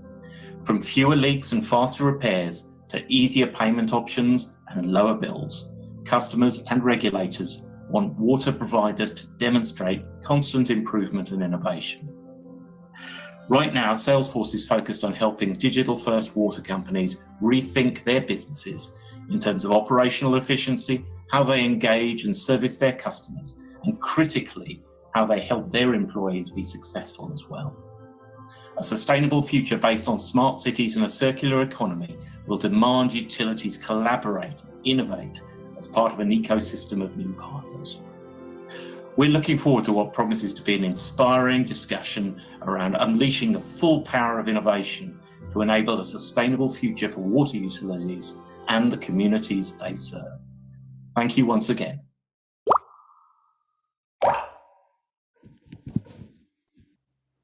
And thank you very much to Salesforce, who are the sponsor for tonight's opening ceremony. So thank you. Well, now, Chris, we've come to the finale for tonight, which is obviously the Fireside Chat. And it's obviously going to be hard to obviously trump that great presentation from Craig Reucassel. But the Fireside Chat is one of the joint events that we're doing with Northumbrian Water, and that it's been terrific that we could actually work with them and talk about the importance of innovation and regulation. And we're actually going to be talking about what role regulators can play in driving innovation in the water sector. But I thought it might be, or we thought we'd just perhaps provide just a little bit of background on regulation here, particularly for those who are tuning in from overseas. So would you like to talk a little bit about our regulators here in New South Wales? Yeah, absolutely, Nicola. IPART, the Independent Pricing and Regulatory Tribunal, is our economic regulator, and the Environmental Protection Agency is our environment regulator. Over in the UK, Ofwat is the equivalent for England and Wales, and together we're going to bring to the senior leadership of those organisations with some of our organisations together as well. And Nicola, you'll touch on that in a moment, who we've actually got on the Fireside Chat panel. But just before we do that, we wanted to give a call out to IPART, who just recently put out a paper around encouraging innovation in the water sector, and Ofwat, who actually have a £200 million innovation fund for encouraging innovation over in the UK.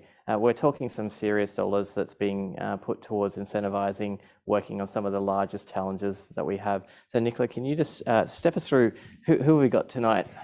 Well, as you say, we've got regulators from the UK and from here.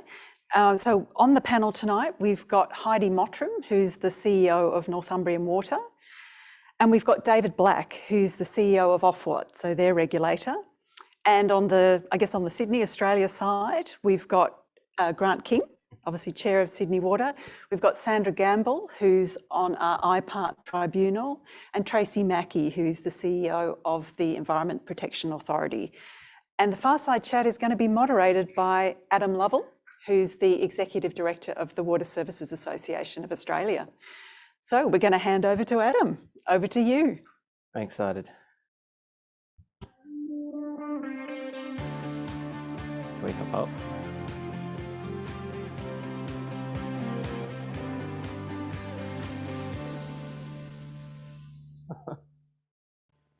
Welcome everybody. It's great to be with you as part of Northumbrian Water's Innovation Festival here in Sydney. We're based here in Sydney.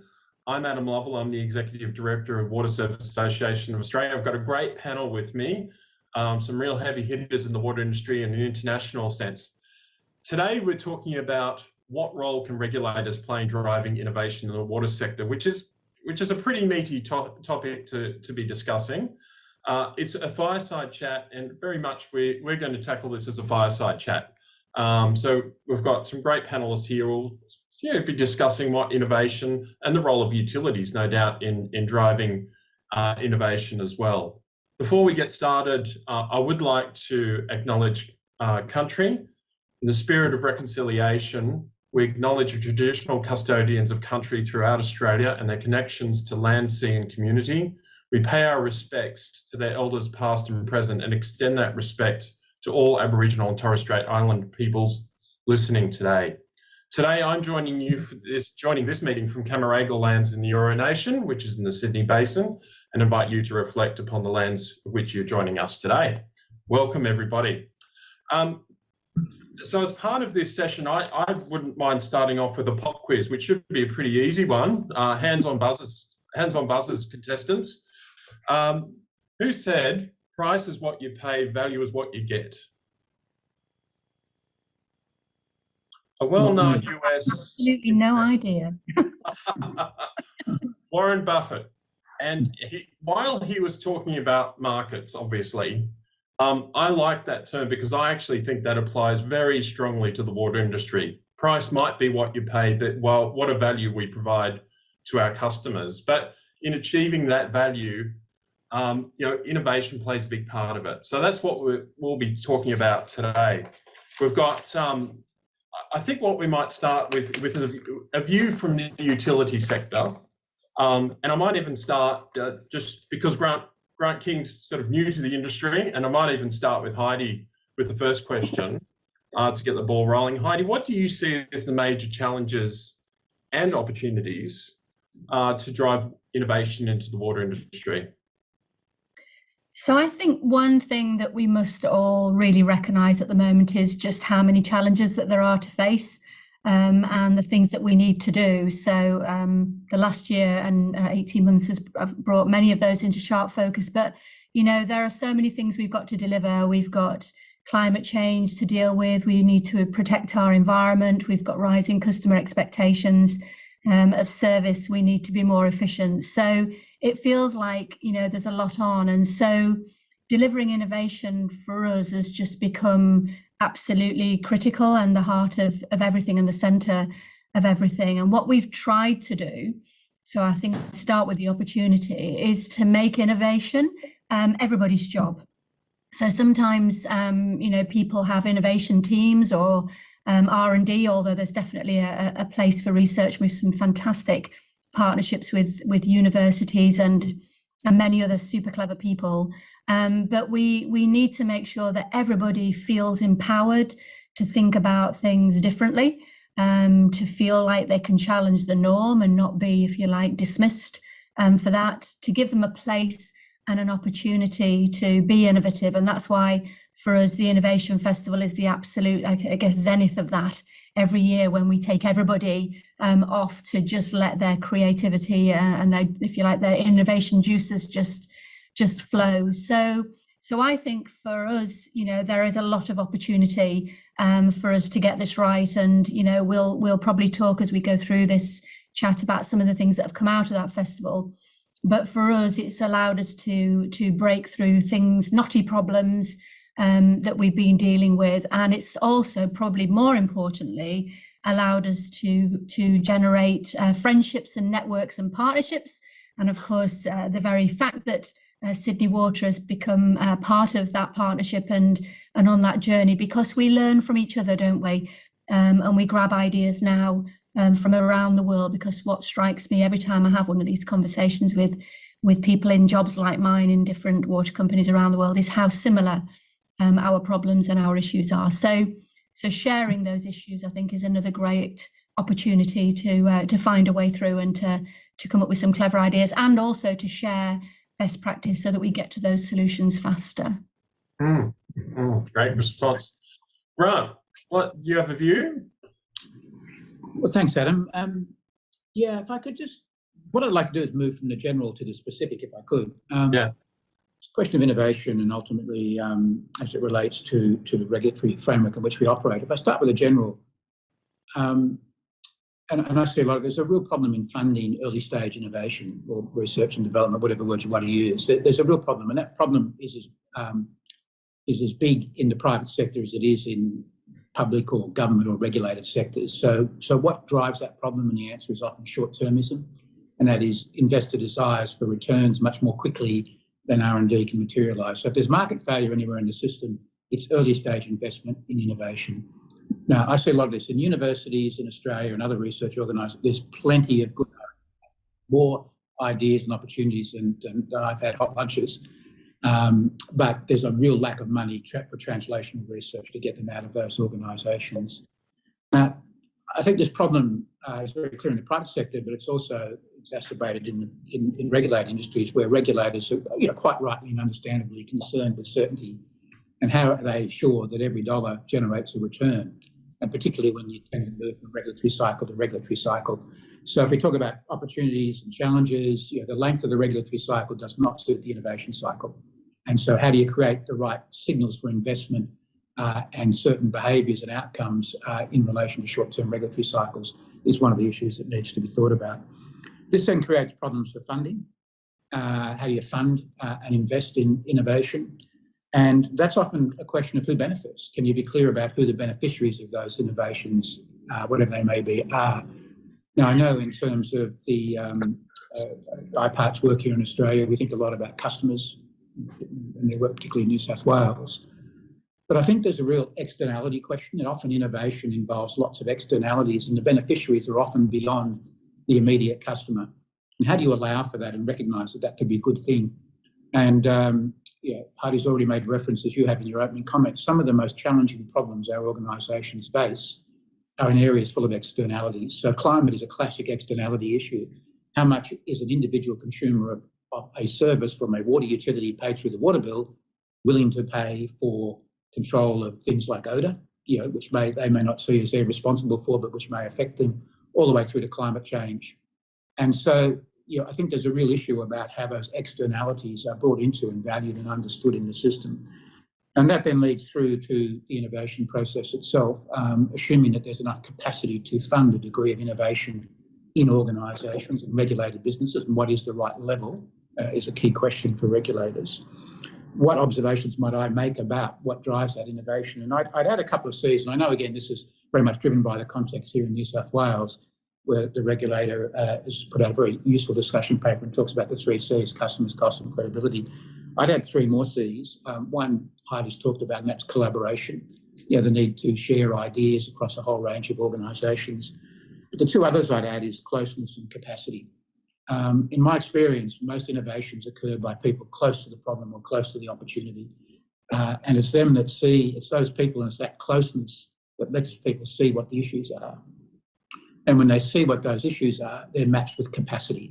If there is no capacity in that organisation in terms of skills, people skills and some flexibility, financial and resource flexibility, there is no capacity to use that closeness to your advantage, see those opportunities and innovate accordingly. I think my final comment would be in the case of here in Australia, in Sydney Water in particular, the development of tests for COVID in wastewater was a classic example of opportunity and closeness coming together. A real problem that needed to be solved, a closeness to the problem, a capacity in an organisation through a skilled individual and a skilled team to put all of those things together, and in a very short period of time, take an opportunity to innovate and develop something which no customer would see themselves individually benefiting from, but for which society at large is enormously thankful. Yeah, that's a really fascinating response. I might even throw to our economic regulators, Sandra or David. Did you have a response to those opening comments? Do you want me to go first, David? Yeah, why not? Okay, anyway, I'm just starting to get a buzz. Well, you've welcome, and I talk to you today on the land of the Darug people in Western Sydney, and I pay my respect to their elders past and present and emerging too. So Heidi and Grant, you've raised some really great points. I'll just take a step back and say that, the economic regulator is here to, I guess, represent the community in terms of creating incentives for a business that may not exist in the absence of competition. And I very much take on board the points about short-termism and available funding. Absolutely, I work in the startup space as well, so I know those issues well. But I guess from the economic regulator's point of view, we see that what's happening now, what's working now well, isn't going to work well into the future, or meet community expectations, or meet the potential of the organisations, given the change in climate, technology, and social expectations. So we all need to be part of a process of driving things forward to be better. And I want to say, as the economic regulator in New South Wales, we're very keen to play our part in doing that.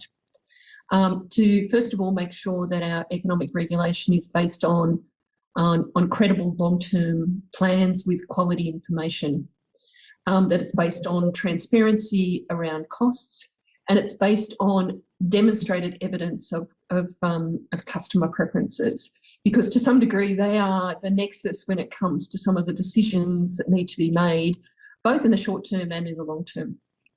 So we're very keen for that. And we would like to give the businesses permission to be innovative and to take those risks.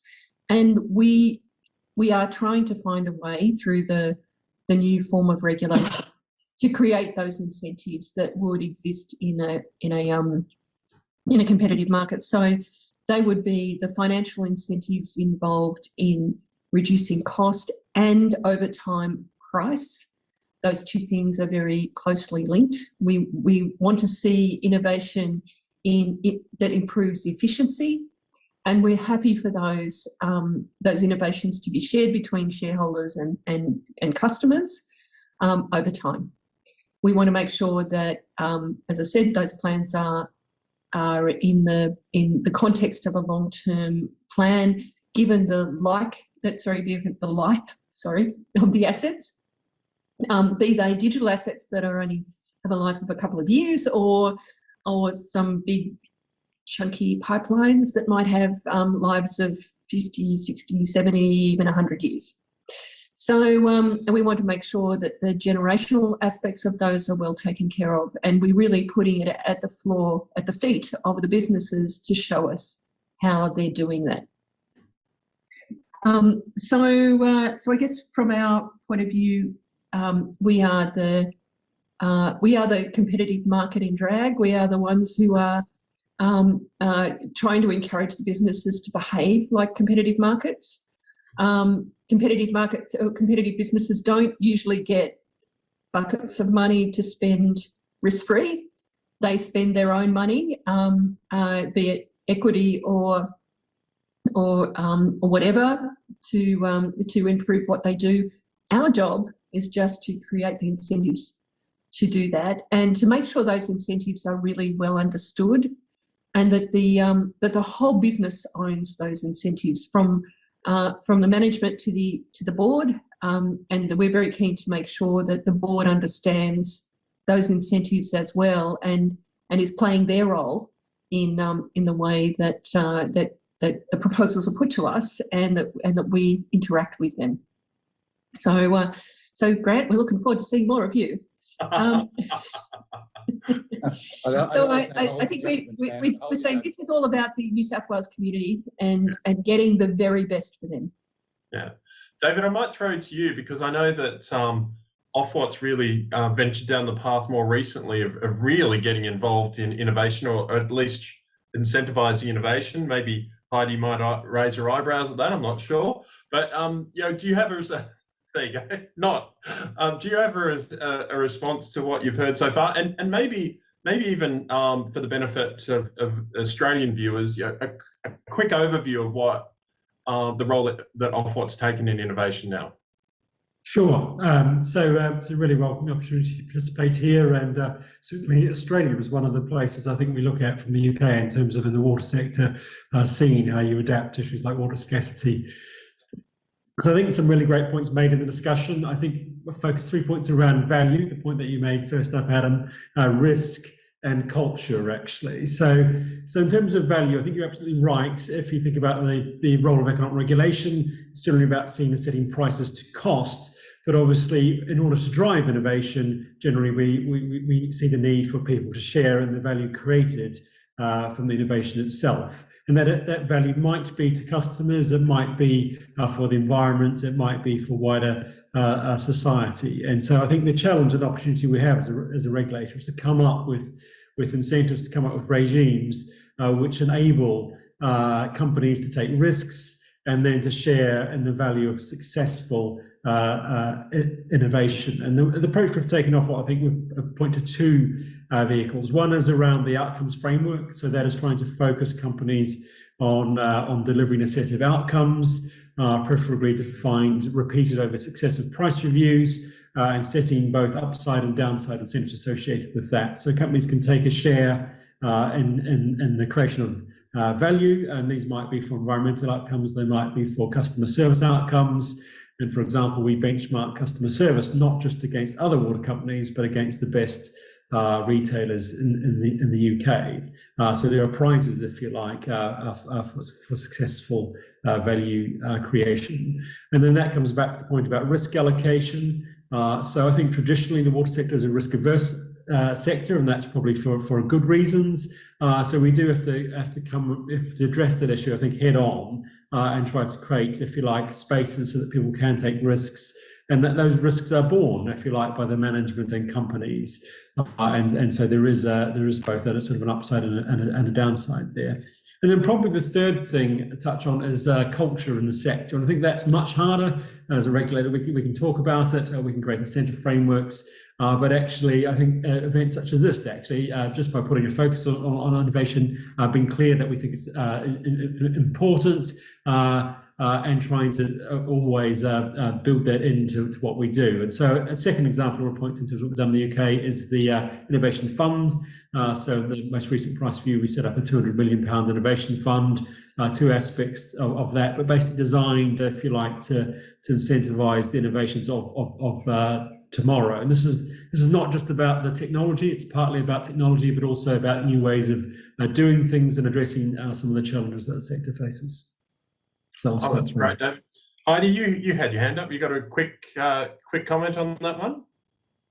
Yeah. I mean, I just wanted to come back in and talk about, I guess, really in support of what David said. I think the two things that are really making a difference in the UK is outcomes, and then, you know, more recently, and we're all, I guess, finding our feet with the Innovation Fund. But you know what the outcomes regime has done, I think, has really, you know, shown how we can benchmark standards, as David said, either against each other in the sector itself, or outside. I mean, interestingly, in Northumbrian Water, we're running, I guess, a regime like that for ourselves before the regulator brought it in, and we're massively supportive of that, because it does push us forward. And then with the Innovation Fund, again, I just want to give a big tick, and that actually I think is going to work for two reasons.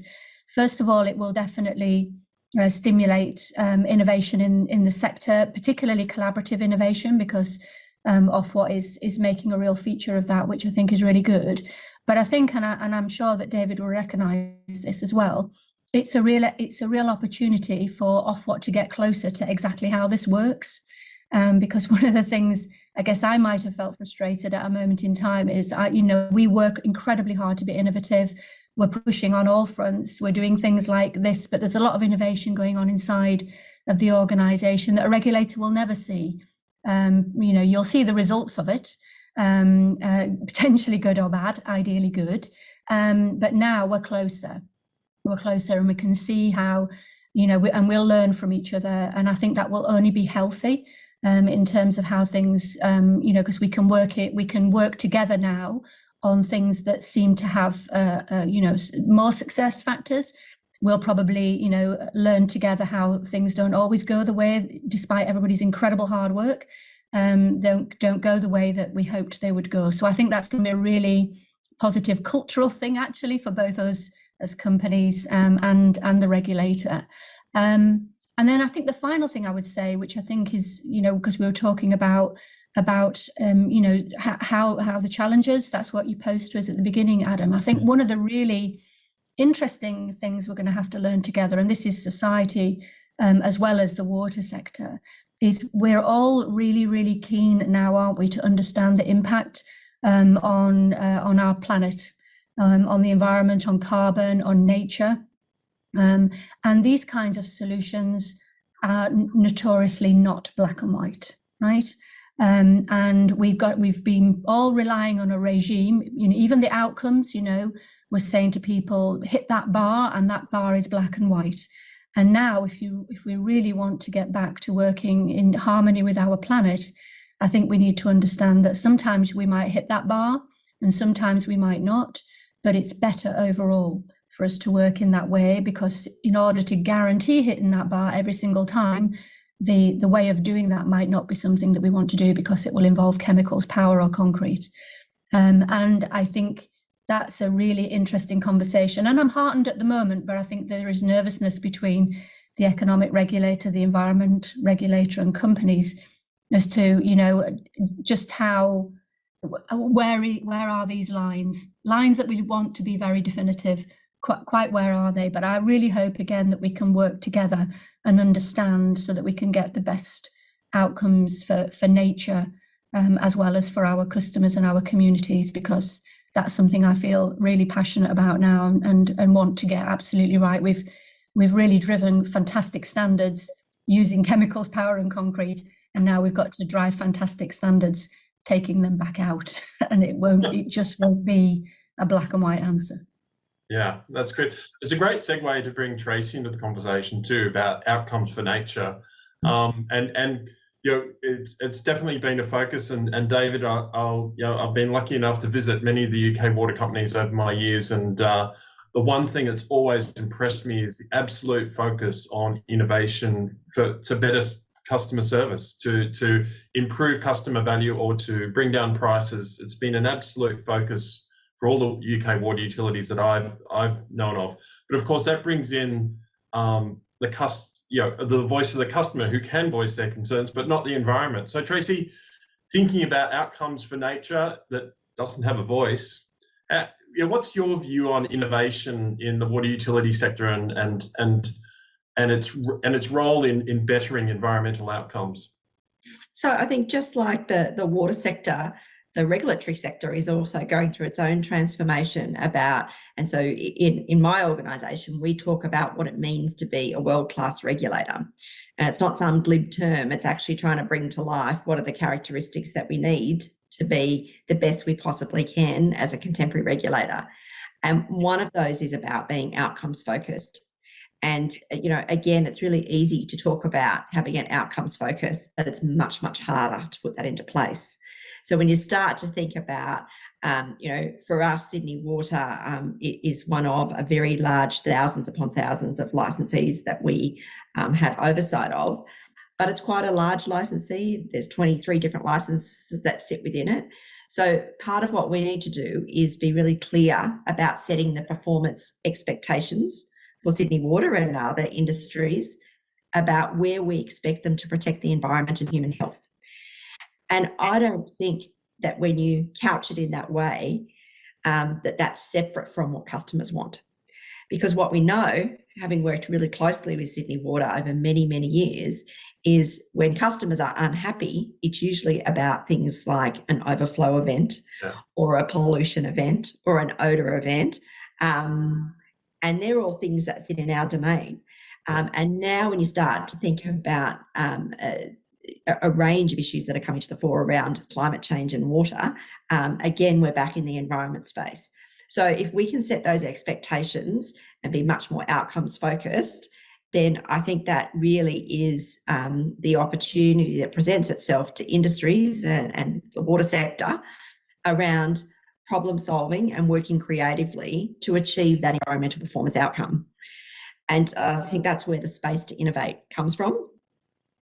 From a regulator's point of view, our job's to make sure that as that happens, the right safeguards for the environment remain in place. And so there's lots of that still continues. And so that means that we need to work really closely together. So one of the things that Rock and I have put in place, we both became heads of our agencies at a similar time, is we do have quarterly meetings with our teams. And they're not about, what are the matters that we've got going between our two organisations. They're about, okay, what's on the agenda for both of us? How can we work together? And it's where we're sharing the technology and the innovation that we're both pursuing and bringing what we can from both parties. So recognising that neither of us have a magic bucket of innovation funding. We're not in that position. But what we do have, so what I can bring is I've got some incredible experts around water quality and different methods and approaches that we can use in the space. And so bringing them together with the same experts in Sydney Water has allowed us to do all sorts of things. And what we're finding is we can dovetail off each other. So often some of the innovations that Sydney Water are thinking about might have applications for us as a regulator, not about Sydney Water, but more broadly about the system of water that we have across the Sydney basin. So, the more we can partner and work together, I think the better. And I think, by encouraging that spirit of partnership and innovation has put both of us in a space where we're more open to be early adopters, to try things, to influence each other early on rather than waiting until something's quite a long way down the track. So for us as a regulator, innovation goes hand in hand with risk, and that's how we start to manage community expectations. So working closely with the community, talking about the risk we're trying to manage by having a go at something that's different. I think that's the real, capacity of a regulator to bring the reputation around making sure that we're doing this in the best interest of the environment vis-a-vis the customer.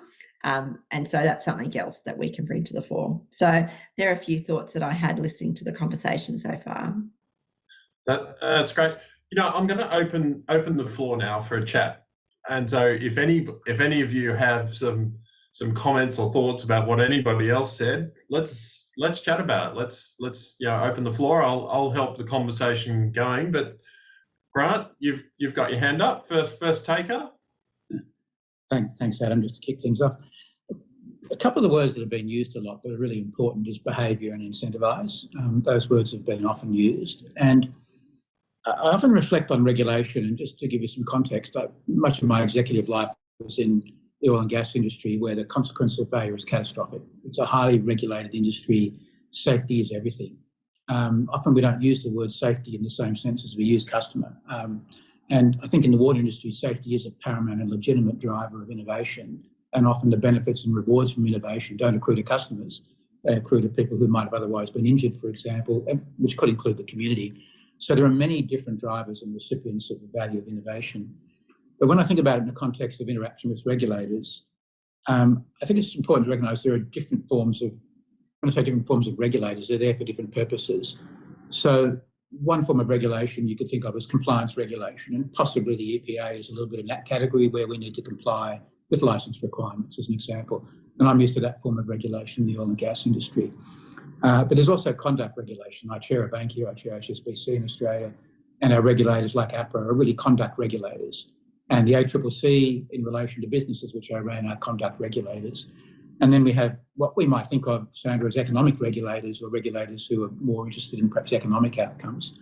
And I think the reality is all of them are interested in all of them. And what regulators can learn from each other about how to drive the right behaviours or the right conduct. So conduct regulators are fundamentally interested in behaviour, and they're wrestling with this problem all the time about how to get the right behaviours. And I think there's a great opportunity for us at the operating end, so Sydney Water in this case, to work with regulators and range across all of those conversations around conduct, compliance and economic outcomes, and try and find the measures and the drivers that drive the right or incentivise the right behaviour. And my final thought there, and I'll shut up at then, is of course incentivise is a really, really important word, because the other side of that word is penalise. And I'm very strongly on the incentivise good behaviour side of things, not penalise bad behaviour. Now, whether it's a parent or a manager, I hold that view. And I think our challenge is to come up with regulations that incentivise the right behaviour or conduct in all respects: compliance, conduct, economic outcomes. And it's the challenge. And I'm really delighted to hear Sandra talk about the way they're thinking about regulation, but recognise it's a big challenge to balance all of those things and get the right sort of behavioural outcomes. Go, Sandra. So I might respond to that. Look, I think behaviour and culture is the holy grail. Whether it's economic regulation, environmental regulation, fraud and corruption, innovation or whatever, that's the way it is.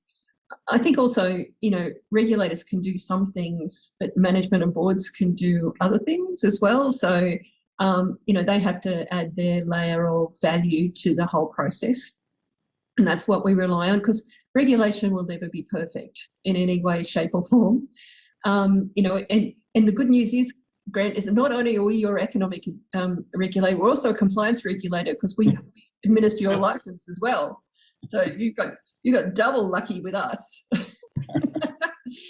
But I think it's we sort of, I think of it as sort of the guardrails or the bumpers in bumper bowling. We try and keep certain things unaway and try not to let things get too much out of hand, and then rely on the expertise and the information, the knowledge, skills and experience of the business to actually get the optimal outcomes. So, we don't try to be the business. We just try to make sure that at a gross level, the business is heading in roughly the right direction. I have to say that has to be some sort of symmetry around reward for performance and consequences for non-performance, because that's what happens in a competitive market.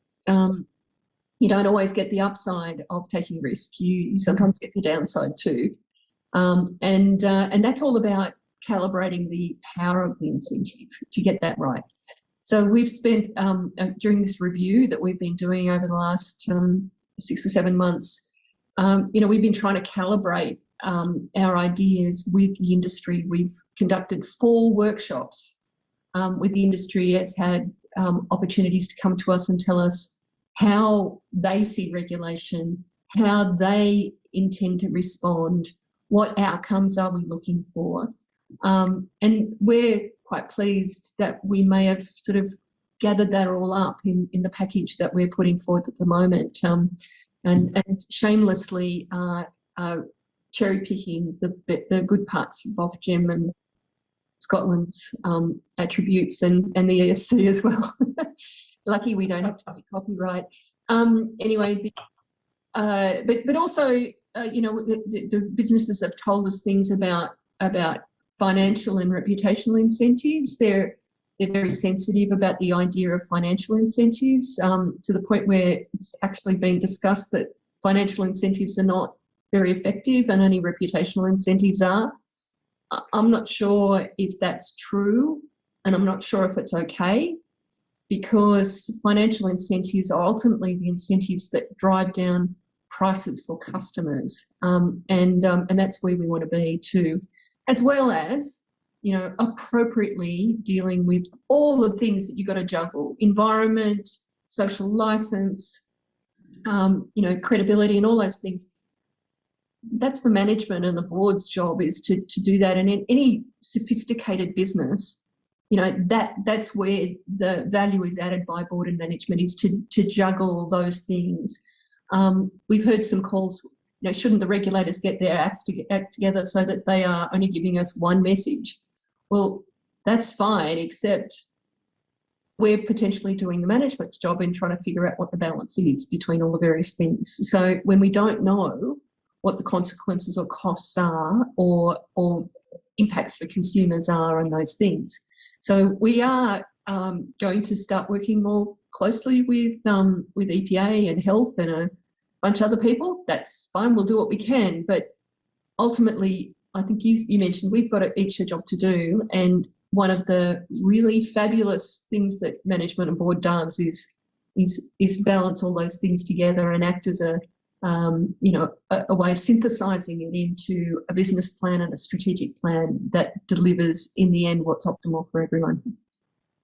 I'll just build a bit on that, Sandra. So I think it's absolutely right in terms of the focus on both environmental and customer outcomes. And I think it is actually perhaps a false distinction to draw to say customers are just concerned about lower prices and the environment is a sort of an unspoken voice, because customers care about a better environment too. And arguably, a wastewater company is not really doing their job if they're taking wastewater from a customer and then discharging it unsafely into the environment. I think a customer would assume that the wastewater company is taking that waste away and is treating it and dealing with it on their behalf. So that's the service they're providing to customers. So I think there is a joint product here across the environment and customers. I accept there is some tension there, but it's certainly not the case that it's sort of you just put your customer hat on and ignore environmental outcomes or vice versa. I think in terms of the collaboration across regulators, I think that's really important. A couple of things that we're trying in the UK is that we've set up a collaboration which we've branded as RAPID, the Regulatory Alliance for the Progression of Infrastructure Development, and that's about bringing new water resources forward. And that was acknowledging the point that each of the regulators, in this case it's the economic regulator, the environmental regulator, and the drinking water safety regulator had different interests and the development of new water resources. We recognise that we need to see new water resources, either transfers, recycling, or reservoirs or desalination plants coming forward. And there was a question about, it was certainly possible if the regulators didn't work together, that companies or other players would find it quite difficult to bring new resources forward. And I'm really pleased to say that it's only been going a bit over 12 months, but we really are seeing some rapid progress in that space, accepting that the key challenges probably still lie ahead. And then the second area is more on the wastewater side, where we're working quite closely with the Environment Agency on the design of what we call the Water Industry National Environment Programme. So from a economic regulator perspective, that's a key driver. It's about close to £5 billion of investment every 5-year price review period. That's driving better environmental outcomes. But it was very much a input-output type regime. And so what we're trying to bring is our skills as an economic regulator, partner with the Environment Agency, and say, how can we drive better environmental outcomes? How can we open up the space for innovation here, while at the same time providing the sort of level of certainty that the Environment Agency might expect about environmental outcomes? And I think it's a really exciting spaces there, actually, as a regulator, in terms of, we obviously know, or think we know a little bit about incentivization. The Environment Agency obviously knows a lot about the environment and the kind of what's going on and what they'd like to see in terms of environmental outcomes, and putting those expertise together and seeing if we can get to a place which would allow water companies to take risks and to innovate and get better outcomes for both customers and the environment. Heidi, did you have a follow-up to that? I feel like I'm gonna spend this morning, but I'm totally comfortable with this going, I agree with David, because I do, and I think my sort of reflection on this is that, and it's where I started, is that, we're getting more and more things we need to deal with. And so, what's really important is that we understand each other and what we're trying to achieve more and more. Maybe it was okay to be a little bit more distanced in the past, but now, initiatives like Rapid and the way that we're working together on YNEP means that we can understand much more about what we're trying to do. And we're all trying to do the right things. They just might not necessarily always absolutely align. So when we have a conversation, we can see how we can optimize across those competing issues and get the right outcome. Because David's right, our customers are very passionate about the environment, but we need to balance that with affordability and a whole range of other challenges as well. So this, to me, I am just, collaboration, and this is, a new way of working that I just want to applaud. Now, yes, we haven't sort of run either of those processes through a price review yet, but I have confidence that because of the conversations that are going on and the information exchange that is happening, that we're always going to be in a position where we don't necessarily always agree with each other, right? So we get that. That's the whole point of regulation. But we should be able to understand more and see where the decision making has come from and why it's moving through. Whereas before, I think it might have been, David will probably recognise this. There's been price reviews before where people have gone, well, this makes no sense. The Environment Agency were really keen for us to do something, and it didn't seem to be able to get through the economic regulator. Now we should be in a better position to understand the kind of provenance of that decision making and manage it in a better way. So that's why I just wanted to say, really, really pleased with these two processes. And maybe, a bit further on in the conversation, we'll bring it back to things like, the Innovation Festival and why they work, because fundamentally that's just a place where all of these organisations, actually including regulators who are playing a really positive part in the festival, can come together and collaborate and work on issues together, and we get better outcomes as a result. Tracy, did you have any reflections? There's been some really good topics raised here. Have you got any further reflections on what's been said so far? So I was going to pick up on David's point where he was talking about, I guess, the in practice, what does innovation look like from an environmental regulator's point of view? Because I don't quite agree that we're just in the compliance space, Grant. You and I can have lots of chats about that. I wasn't exactly assaulted in that space. So, you know, because even I think part of what we fall into too easily is jumping to the decision without stepping through the process. And I think we've all got to get better, whether it's us as a regulator or, you know, the water sector, at being much more transparent about the steps we've taken and why we've got to the certain point. So, you know, we've already got the statutory framework around managing water pollution. Like, that's very clear. But in fact, we're really not interested in receiving an application to discharge polluted water, because that's just us allowing someone to pollute. What we're much more interested in is being a part of the conversation and the exploratory kind of journey about what are all the options. You know, can it be reused? You know, are there other applications? Like, go through the process, not jump to, because in previous times, and Rock and I have had this conversation, it was cheaper to jump to certain, immediate solutions, which were going to have longer term consequences in both a cost sense, but also an environmental sense. So what we want to do is partner around the practice of, you know, how are we doing these things through all of the pieces of infrastructure that make up the whole, to figure out what are the right answers so we can get the kind of outcomes that we want.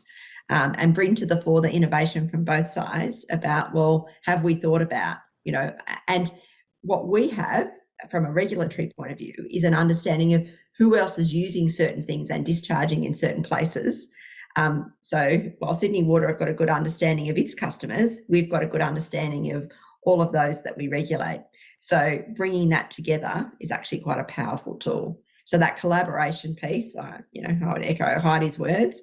The more we can partner and collaborate together, the better. That's nice. Maybe Heidi, it'd be for the benefit of everybody. Just it's hard to get your head around the Innovation Festival and the people you bring together and the universities that you bring to that you bring into the tent, so to speak, as well. Can you just give us a bit of a flavour about what it all looks like? You know, the design sprints, the hackathons. Because I think it's an amazing setup that, you know, that's what we're trying to do here in Sydney, and maybe we can make it even bigger and better next year. Okay, so at one level, that's going to be quite a hard thing, because it is pretty experiential. But I think all of you will probably have come across, you know, some of these, if you like, business methodologies, to hackathons, design sprinting, where you work together collaboratively for a short period of time to try and solve a problem. And so we're using some business tools that I think many of us would recognise and would use in the business environment. But what we did, which is very different and probably just a little bit bonkers, which is why I'm struggling to think about how to describe it, was we had the idea, and I don't know what you think of the kind of, you know, the Mad Poms and their festivals, but we thought that we would try and do this in the spirit of an English summer festival, a kind of Glastonbury thing, because what you find, and I guess I would say all of us as individuals will have had this experience, when you are doing something where you're having fun, when you're doing something where you're allowing yourself perhaps to think a little bit differently, then you are at your most creative, typically. So we started out trying to make an environment where literally people do come dressed as if they were going to go to Glastonbury, including wellies and glitter and all of those things. And be prepared to let go of their inhibitions, break rules in terms of the way that they think, and you know, perhaps be more open to change. And as a result of that, we've had some incredible breakthroughs. And a good example, we talked a lot about nature this morning, but this isn't particularly a nature-based one. But I'm utterly convinced this would never have happened without the festival. So, and I'm fairly certain you've got this problem in Australia. So one of the things that we struggle to deal with is understanding what's under the ground.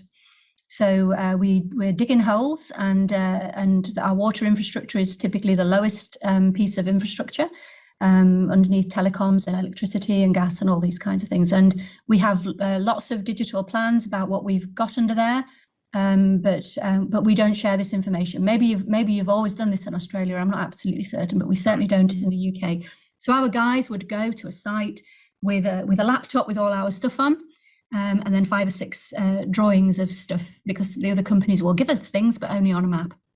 And we just thought, this is ridiculous. You can imagine in the pouring rain and these maps are getting soggy and all sorts of stuff. How could we break this down? So we brought all of the utilities together in the tent, along with some lawyers, because we was fairly certain the lawyers were getting in the way of this, right? And we said, you have to sort this. So, and you have to want to sort this. And they said, okay, right, we will. And in the space, and we brought a map maker in, our UK's map maker, the Ordnance Survey, who could build a map. And how could we do this? And in the space of that first week, they broke all those barriers and they wrote a data sharing agreement. And it's fundamentally a federated model. So the mapping tool, when you request the information for a particular area, it brings information from lots of other people's proprietary systems, because the biggest problem was nobody wanted to share this stuff because it was their intellectual property. So all it does is it takes this information at the point in time which you're using it, and then when you finish using it, it gets rid of it, a bit like Snapchat does. And this was a breakthrough, and it's because people wanted to do it in that week, right? And now we've gifted that IP to the government. So we haven't sought to commercialize this. We've said it's in the interest of the country. So we've given it away, and the countries and the government is now making a national map from this, which is amazing. And I feel super proud of that, right? So that's a game-changing indication of how, when you put people in a room who want to make a difference and who want to change something, even something at decades, we had never got anywhere near it in decades, then they managed to do it. And we haven't got time for me to give you multiple examples of that. So that's why this formula works. We're bringing people who actually sign up because they are prepared to do open collaboration. They're prepared to let go of whatever ideas that they come up with, not hang on to them. And they're prepared to think differently, take risks, and perhaps do something on behalf of somebody else rather than being selfish. Okay, and that's all we ask of people when they come. And as a result of that, this is why we're getting the change that we're getting. And I hope that Sydney Water, I know that Sydney Water and the Innovation Festival there will start. You'll find your own. It's not prescriptive. We're not trying to give a formula. We'll give some tools, but you will find your own way of making this work. But for us, we've got every single water company now working in participation with us. Literally, now 37 countries around the world working in participation with us. This is incredible, and this is how we make a difference. That's fantastic.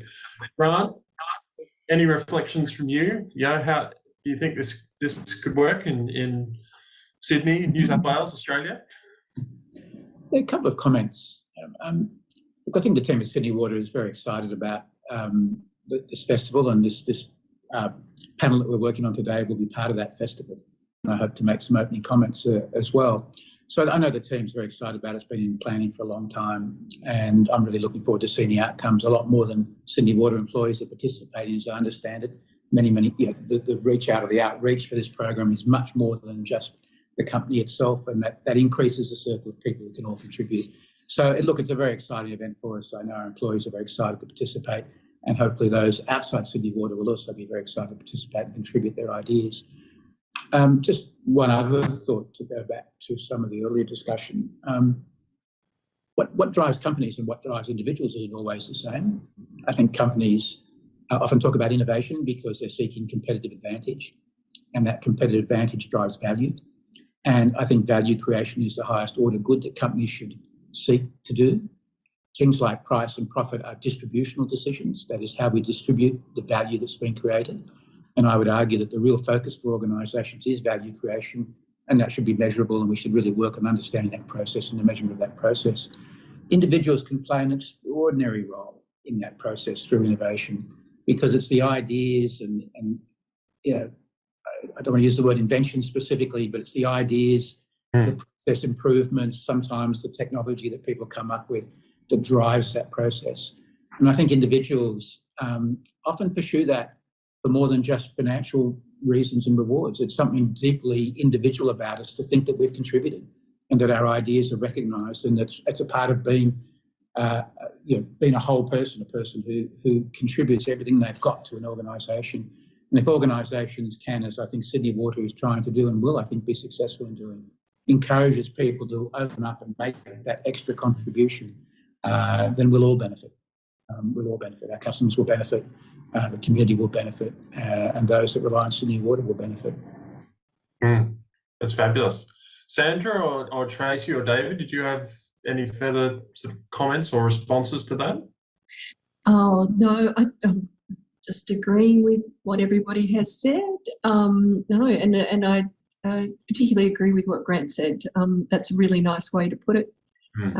Innovation's about increasing the size of the pie, and then you figure out how you're going to distribute it. Absolutely. And, I just really think it's fabulous that Sydney Water and Northumbrian are keen on innovating, because that's the way that we are going to tackle the challenges and provide the benefits of the future, be they climate change, social issues, or whatever. It's the water industry is not a small industry, and Sydney Water is not a small utility. No. I think they're 10th biggest in the world, are they not? Yep.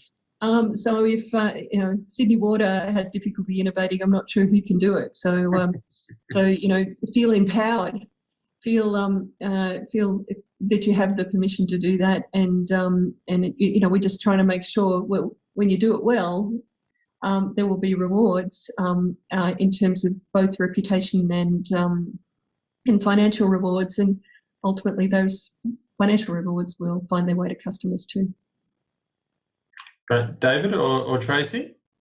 Yeah, I think really great to be here, and praise to Heidi in terms of getting the Innovation Festival going at Northumbrian, and sort of the great potential. I think it's still growing, still expanding, so it's great to see it at Sydney Water as well. I think there's huge scope, and it comes back to, I think, earlier in the discussion, that point about culture, and that sort of point that Heidi made about how the festival spirit, if you like, can unlock changes in a way perhaps that we don't think. And I think it's really great, actually. I've been at events where, as a regulator, sort of getting out and talking to people in companies and realizing that there's a lot of people in companies passionate about innovation, and I think it's about unlocking that potential. And so it's absolutely great to see this and great to be part of it.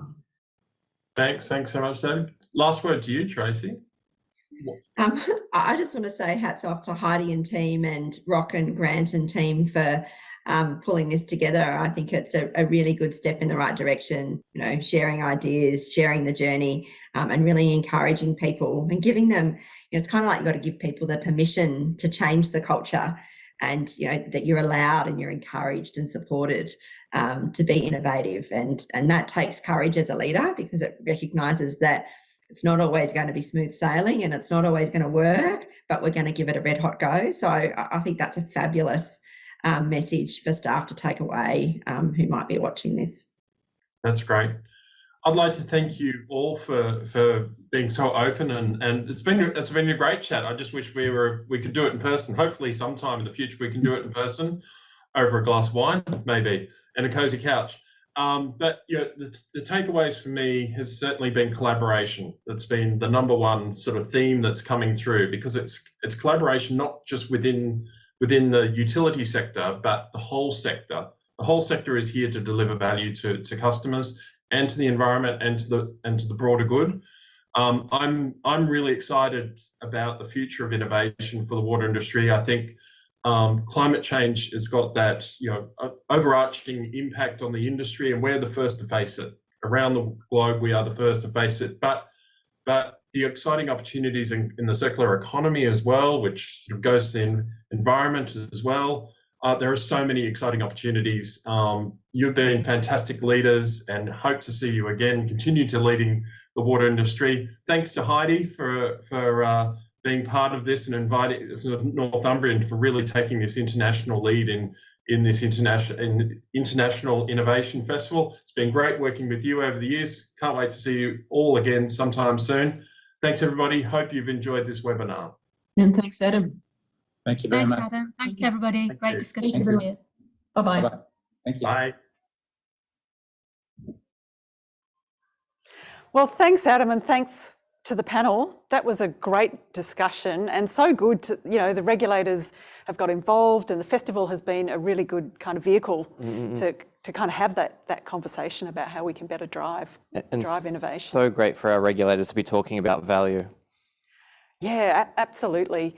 So look, I guess we're going to wrap it up tonight. It's obviously been a jam-packed sort of program. A big thank you to our sponsors, Salesforce and Wipro tonight, for for really getting behind this program. Let's have a little bit of a chat about tomorrow. What are some of the big things on the agenda for tomorrow, Chris? Yeah, and firstly, just thank you again, Salesforce, for sponsoring tonight's event. We have so much happening tomorrow, Nicola. I can't tell you how excited I am to wake up tomorrow morning and do it all again. First off, tomorrow morning, we have an Indigenous panel looking at Winangli, meaning to connect through water. And we're going to have our panel members talking about their experiences, their culture, as well as their learnings about how they look after our lands and waterways. It's going to be fascinating. We've also got the shark tanks, and they sound scary, but I'm really super excited to see all of these cool technologies come in. We're going to be voting on the best technology in different categories. And actually, for our audience members, we're going to be asking you to vote. And the really amazing thing behind it is that there's going to be some cash prizes for the best technologies. And those cash prizes are really our way of saying, and our sponsors' way of saying, this is our commitment to bringing those next generation technologies into the marketplace. We've also got a number of our executives, as well as executives from Microsoft, Confluence Water and Salesforce, talking about how do we bring more innovation into the water utility sector. And Nicola, there is so much more.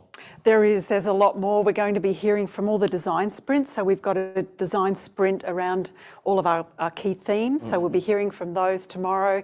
Plus what's happening in the hackathon. We've got this data hackathon with all these great data analysts sort of beavering away at some topics around, particularly around wastewater and how we can reuse that more effectively. And we're actually going to have the Chief Data Scientist here, Ian Opperman, who will actually walk us through just what's going on with that program. But of course, the big one tomorrow night is the big splashes debate. Who is the most innovative in the water sector? Is it the UK or is it us? Oh, I don't think that's a question that needs to be answered. I think it's pretty straightforward, but we'll have to wait and see. And we're going to have a whole lot of fun with that. And obviously the splashes is like the ashes. So we'll have a few cricket puns thrown in there, which will just bowl you over, Chris. I can't wait to hit some sixes and see some other sixes and fours being hit. But thank you everyone for joining us on our first evening of our first Innovation Festival at Sydney Water. Tomorrow morning, hoping to see you bright and early, 8:30 Sydney morning, 8:30 at Sydney time in the morning. It's going to be so exciting, so action-packed. Can't wait to see you all again tomorrow. Yeah, look forward to seeing you then. Good night, everyone. Good night.